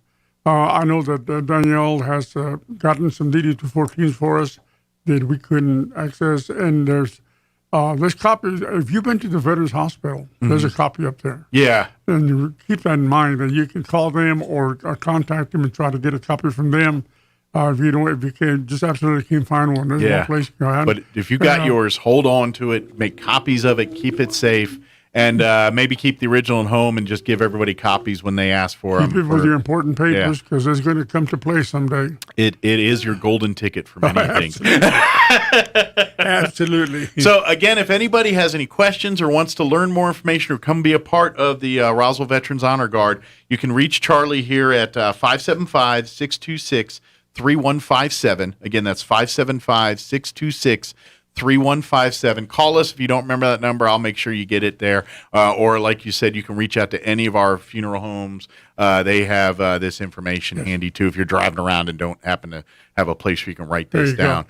But please consider this, and all you youngins, maybe all you folks that are just got out of military, maybe did your 4 or did your 20, and you're looking to get involved in the community and kind of, I know that transition when you get out of the military, whether you did 4 years or 24 years, that there's that transition period and you're getting settled in your home, whether it's a new place or where your last duty station is or wherever it is. If Roswell's that place, we're looking for some veterans to come be a part. Come and while you're looking at the Veterans Honor Guard too, if you're looking for other veterans things to get involved with, that's your window into that, because we can point you out to, like you said, for VA services and everything else. Every veterans group in our community, I don't care if it's the Honor Guard or our VFW or American Legion Post or any of those kind of things, all have the same end game of looking out for our veterans and making sure at the very minimum they have access to all that information that they can utilize to get their benefits or do anything they need to make their lives a little bit easier. So. Mark, thank you so much for having us. Anytime, Charlie. Appreciate your help. And maybe we can set you up for at least a couple times a year coming in and just saying, hey, we're here, come see us. And we'd love to do that. Thank you so much. Maybe even, it'd be even kind of cool one time is maybe come in uniform, everything, and show the civilians what one looks like. Okay, we can do that. Mike, thank you so much. Thank you, sir. Appreciate it. Okay. Have a great week. Don't work too hard, all right? Very good. Thank you, sir. It is 9:46. This morning's just zooming by. I feel like I just woke up and I'm already done with the show.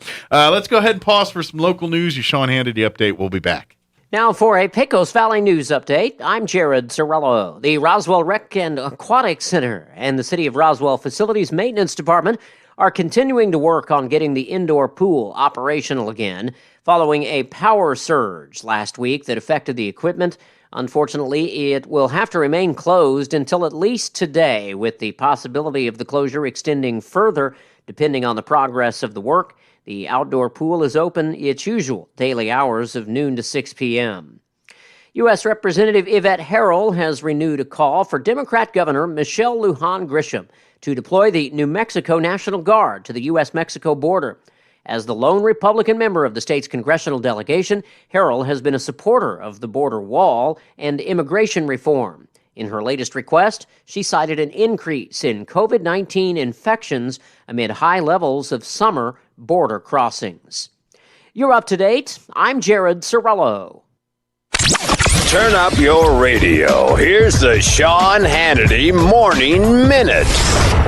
Over 1 million people that we know of illegally being processed into our country. Next to none of them are being tested for COVID-19. They're placed in overcrowded Joe Biden cages for long periods of time with people literally living on top of each other, and then they're dispersed to the rest of the country and every other state. Well, there's a high rate of COVID positivity. People come into contact with American citizens. What do you think happens? The Delta variant happens to be one of the, if not the, most contagious variant we've had. That means Americans vaccinated or breakthrough cases, they're going to get sick and some will die because Joe Biden refuses to enforce the laws of our land. Check out the Sean Hannity radio show later today, right here. Have you ever thought you'd like to buy and sell houses but didn't know how or where to get the money? My name is Ron LeGrand, and over 39 years, I've bought over 3,000 houses without using my money or credit and taught thousands to do the same. Today, even in a COVID environment, we buy nice houses in nice neighborhoods using no banks, realtors, contractors, license, or other costly entanglements, and build big cash flow and huge wealth without the hassle of tenants, and all without using credit or little or no money. Text FREE to 620-622-5500, and I'll send you my free training and show you exactly how we do it. I promise it'll open the door to a new lifestyle that doesn't involve risk or rehabs and can quickly replace your current income. Text FREE to 620-622-5500 and let me show you how to take your life back and build a big cash flow quickly. That's FREE to 620-622-5500. Again, FREE to 620-622-5500. We've got plenty of heat coming our way over the next few days, and then it looks like we may get a few showers Tuesday night and Wednesday with the monsoon kicking in a little bit. Sunshine today, our afternoon highs 100 to 103. Overnight, partly cloudy and low 70s, and then right around 100 tomorrow. Slim chance of an afternoon shower or thunderstorm. For Wednesday, maybe a late day thunderstorm and mid-90s. I'm meteorologist Steve Hamilton, and that's your latest forecast. With the SRN News Business Brief, I'm Rich Thomason. Concern about the global spread of the coronavirus Delta variant is weighing on Wall Street in this new week. The key averages were mixed at mid-morning, with the Dow and the S&P lower, the NASDAQ modestly higher. Sanderson Farms, one of the country's largest poultry companies, is being acquired for $4.5 billion. Cargill and privately held Continental Grain formed a joint venture to acquire Sanderson and will pay $203 per share cash. South Korea says it will release billionaire Samsung scion Lee Jae-yong on parole this week after he spent 18 months in prison for his role in a massive corruption scandal. That scandal triggered nationwide protests in South Korea and led to the ouster of the South Korean president. With business, I'm Rich Thomason. Good morning, honey. Hey, I have to pick up the kids from school this afternoon. Can you call? A home invasion can happen anytime, even when you're at home. Protect your home and the ones you love with whole home security from Zenith Security. The security experts at Zenith Security can monitor your whole home 24/7. So they're ready whether you're there or not. Call Zenith Security Services LLC at 626-3521. That's 626-3521 and get whole home security with Zenith Security Services LLC. Wakefield Oil Company is a name you can rely on with full service at the pump the way it used to be. You can expect service in just 15 seconds. They offer bulk fuel and oil services and even diesel exhaust fluid. Wakefield Oil Company will deliver to farms, ranches, dairies, the oil fields, and more with dependable service you can count on. So the next time you need service or delivery, go with the name that locals have trusted since 1983. Wakefield Oil Company, 311 South Virginia in Roswell. Let them earn your business. Soak up the sun and the savings during the Summer of Fun savings event at Roswell Nissan. Saturday, August 14th from 10 to 1. Roswell Nissan is pulling out all the stops for a little family fun. They'll have games, jolly jumps, bull riding, face painting, a coloring contest, and lots of free food and drinks. Register to win some awesome prizes like a selfie ring light, karaoke machine, a hoverboard, and even a smart TV. Plus vehicles as low as $99 a month. The Summer of Fun savings event. Saturday, August 14th, 10 to 1 at Roswell Nissan, 2111 West 2nd.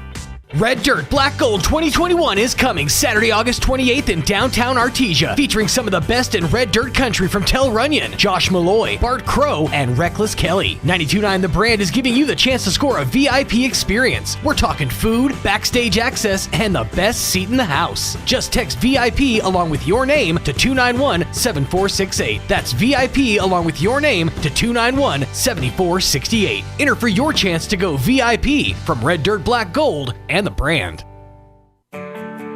My part-time service in the Army National Guard makes it possible for me to be more for the community I call home. I'm a better neighbor because my service has taught me how important it is to be a team player. My training helps me in my classes when I give attention to detail to the task at hand. My service also allows me to be there for my community in ways others can't. I help my hometown recover after nature strikes. My service in the Army National Guard allows me to keep my country and those I care about safe from threats. I also work with a network of professionals that help me succeed. Also, the Army National Guard's education benefits make getting a higher education a reality. Being an Army National Guard soldier makes living and serving in my community more rewarding every day. Learn more about how you too can live and serve part-time close to home by visiting NationalGuard.com. Sponsored by the New Mexico Army National Guard. Aired by the New Mexico Broadcasters Association and this station. Monday edition, Clay Travis and Buck Sexton Show back from the weekend, ready to roll. School starting to come back many different places. We have got a loaded roster of guests. Who we got coming on? We're going to have Marty McCary, the doc who knows that the craziness about vaccine mandates needs to be put to an end. Plus, the one and only Tucker Carlson of Fox News will be in the house, folks. Going to be a great show. The Clay Travis and Buck Sexton Show. Tune in. Travis and Sexton are on Roswell's Talk FM weekdays at 10. Here's a Mornings with Mike Winters fun fact. Linen can absorb up to 20 times its weight in moisture before it feels damp. Now, you don't have to get up in the middle of the night to go to the bathroom anymore. Here's Mike Winters.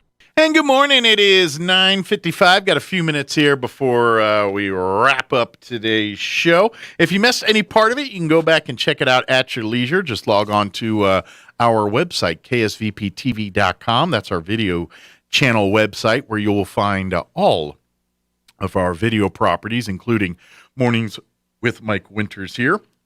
And, of course, sports, your Coyote, Goddard Rocket, New Mexico Military Institute, all of that. We'll have it there at the website, ksvptv.com. We had Matt Bristol from Bristol Office join us in the 7 o'clock hour, and as always giving us good legal advice, talking a little bit about a lot of this stuff going on with rent and protections and COVID protections. A lot of great information there about that. I invite you to tune in if you missed it this morning. We had Amy McVeigh-Tejas with the Historical Society for Southeast New Mexico join us in the 8 o'clock hour, and we talked a lot about events coming up, including the Peppers, our drive-through fajita dinner drive-through that'll be happening September 30th. Also book fair, rare book fair on September 4th. Also just talking about foundation issues and all the other stuff. So great conversation there. And then, of course, we just had Charlie Barilla join us a few minutes ago from the Roswell Veteran Honor Guard, and we talked all about there, and they're looking for some new recruits. Attention all veterans, if you'd like to be a part of that. It's great because I didn't realize they provide the uniforms, the whole deal. They just, as you as a volunteer, they just need your service to come out and perform these ceremonies with, and like I said, they need new recruits. There's not too many World War II era veterans around, and even the ones that are around, they're not really of age where they can go out and do these ceremonies all the time because they've done their time. Our Vietnam veterans, they're getting older too, and they're being unable to do these ceremonies for any length of time, and so we're needing and let's quite frankly, they're getting tired, don't want to do every single one because they're busy. So looking for some new recruits, some younger folks. So really, if you're a veteran that served honorably, basically, if you got an honorable discharge on your DD 214, then you're eligible to be a part of it. And like I said, it doesn't cost you anything. Reach out to them. 575-626-3157 is that number. And again, you can go back and check out the interview and hear all the information and all that. But big thank you to all of our guests today. And I invite you, if you missed those interviews, go back and check them out at your leisure. So, and tune in tomorrow. Let's see, we'll have Pastor Troy and Pastor Sean from Church on the Move. They're going to join us in the 7 o'clock hour. They've got a family fun weekend with Coffee Anderson coming up here this weekend. That, and we'll talk about other things they've got going on at the church.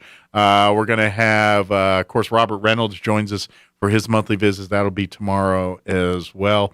And I might also have Elliot. I got to get him locked down. But basically Elliot tomorrow from CMG Financial as well, too. So tune in for tomorrow. And, of course, if you missed any of our interviews, you can always go ksvptv.com, go to the Mornings with Mike Winters channel, and find them there at your leisure, or our 106.5 Roswell's Talk FM Facebook wall. You'll be able to find them there. You got to do a little scrolling to get down to them, but they're there. And then, of course, after the show, Tanner will go in and separate the interview portions from the main show and make them available by themselves to check out too, so you don't have to go in and fast forward and rewind through the whole program if you're just trying to hear a certain little section of it there. But it's there, ksvptv.com and the Mornings with Mike Winters channel.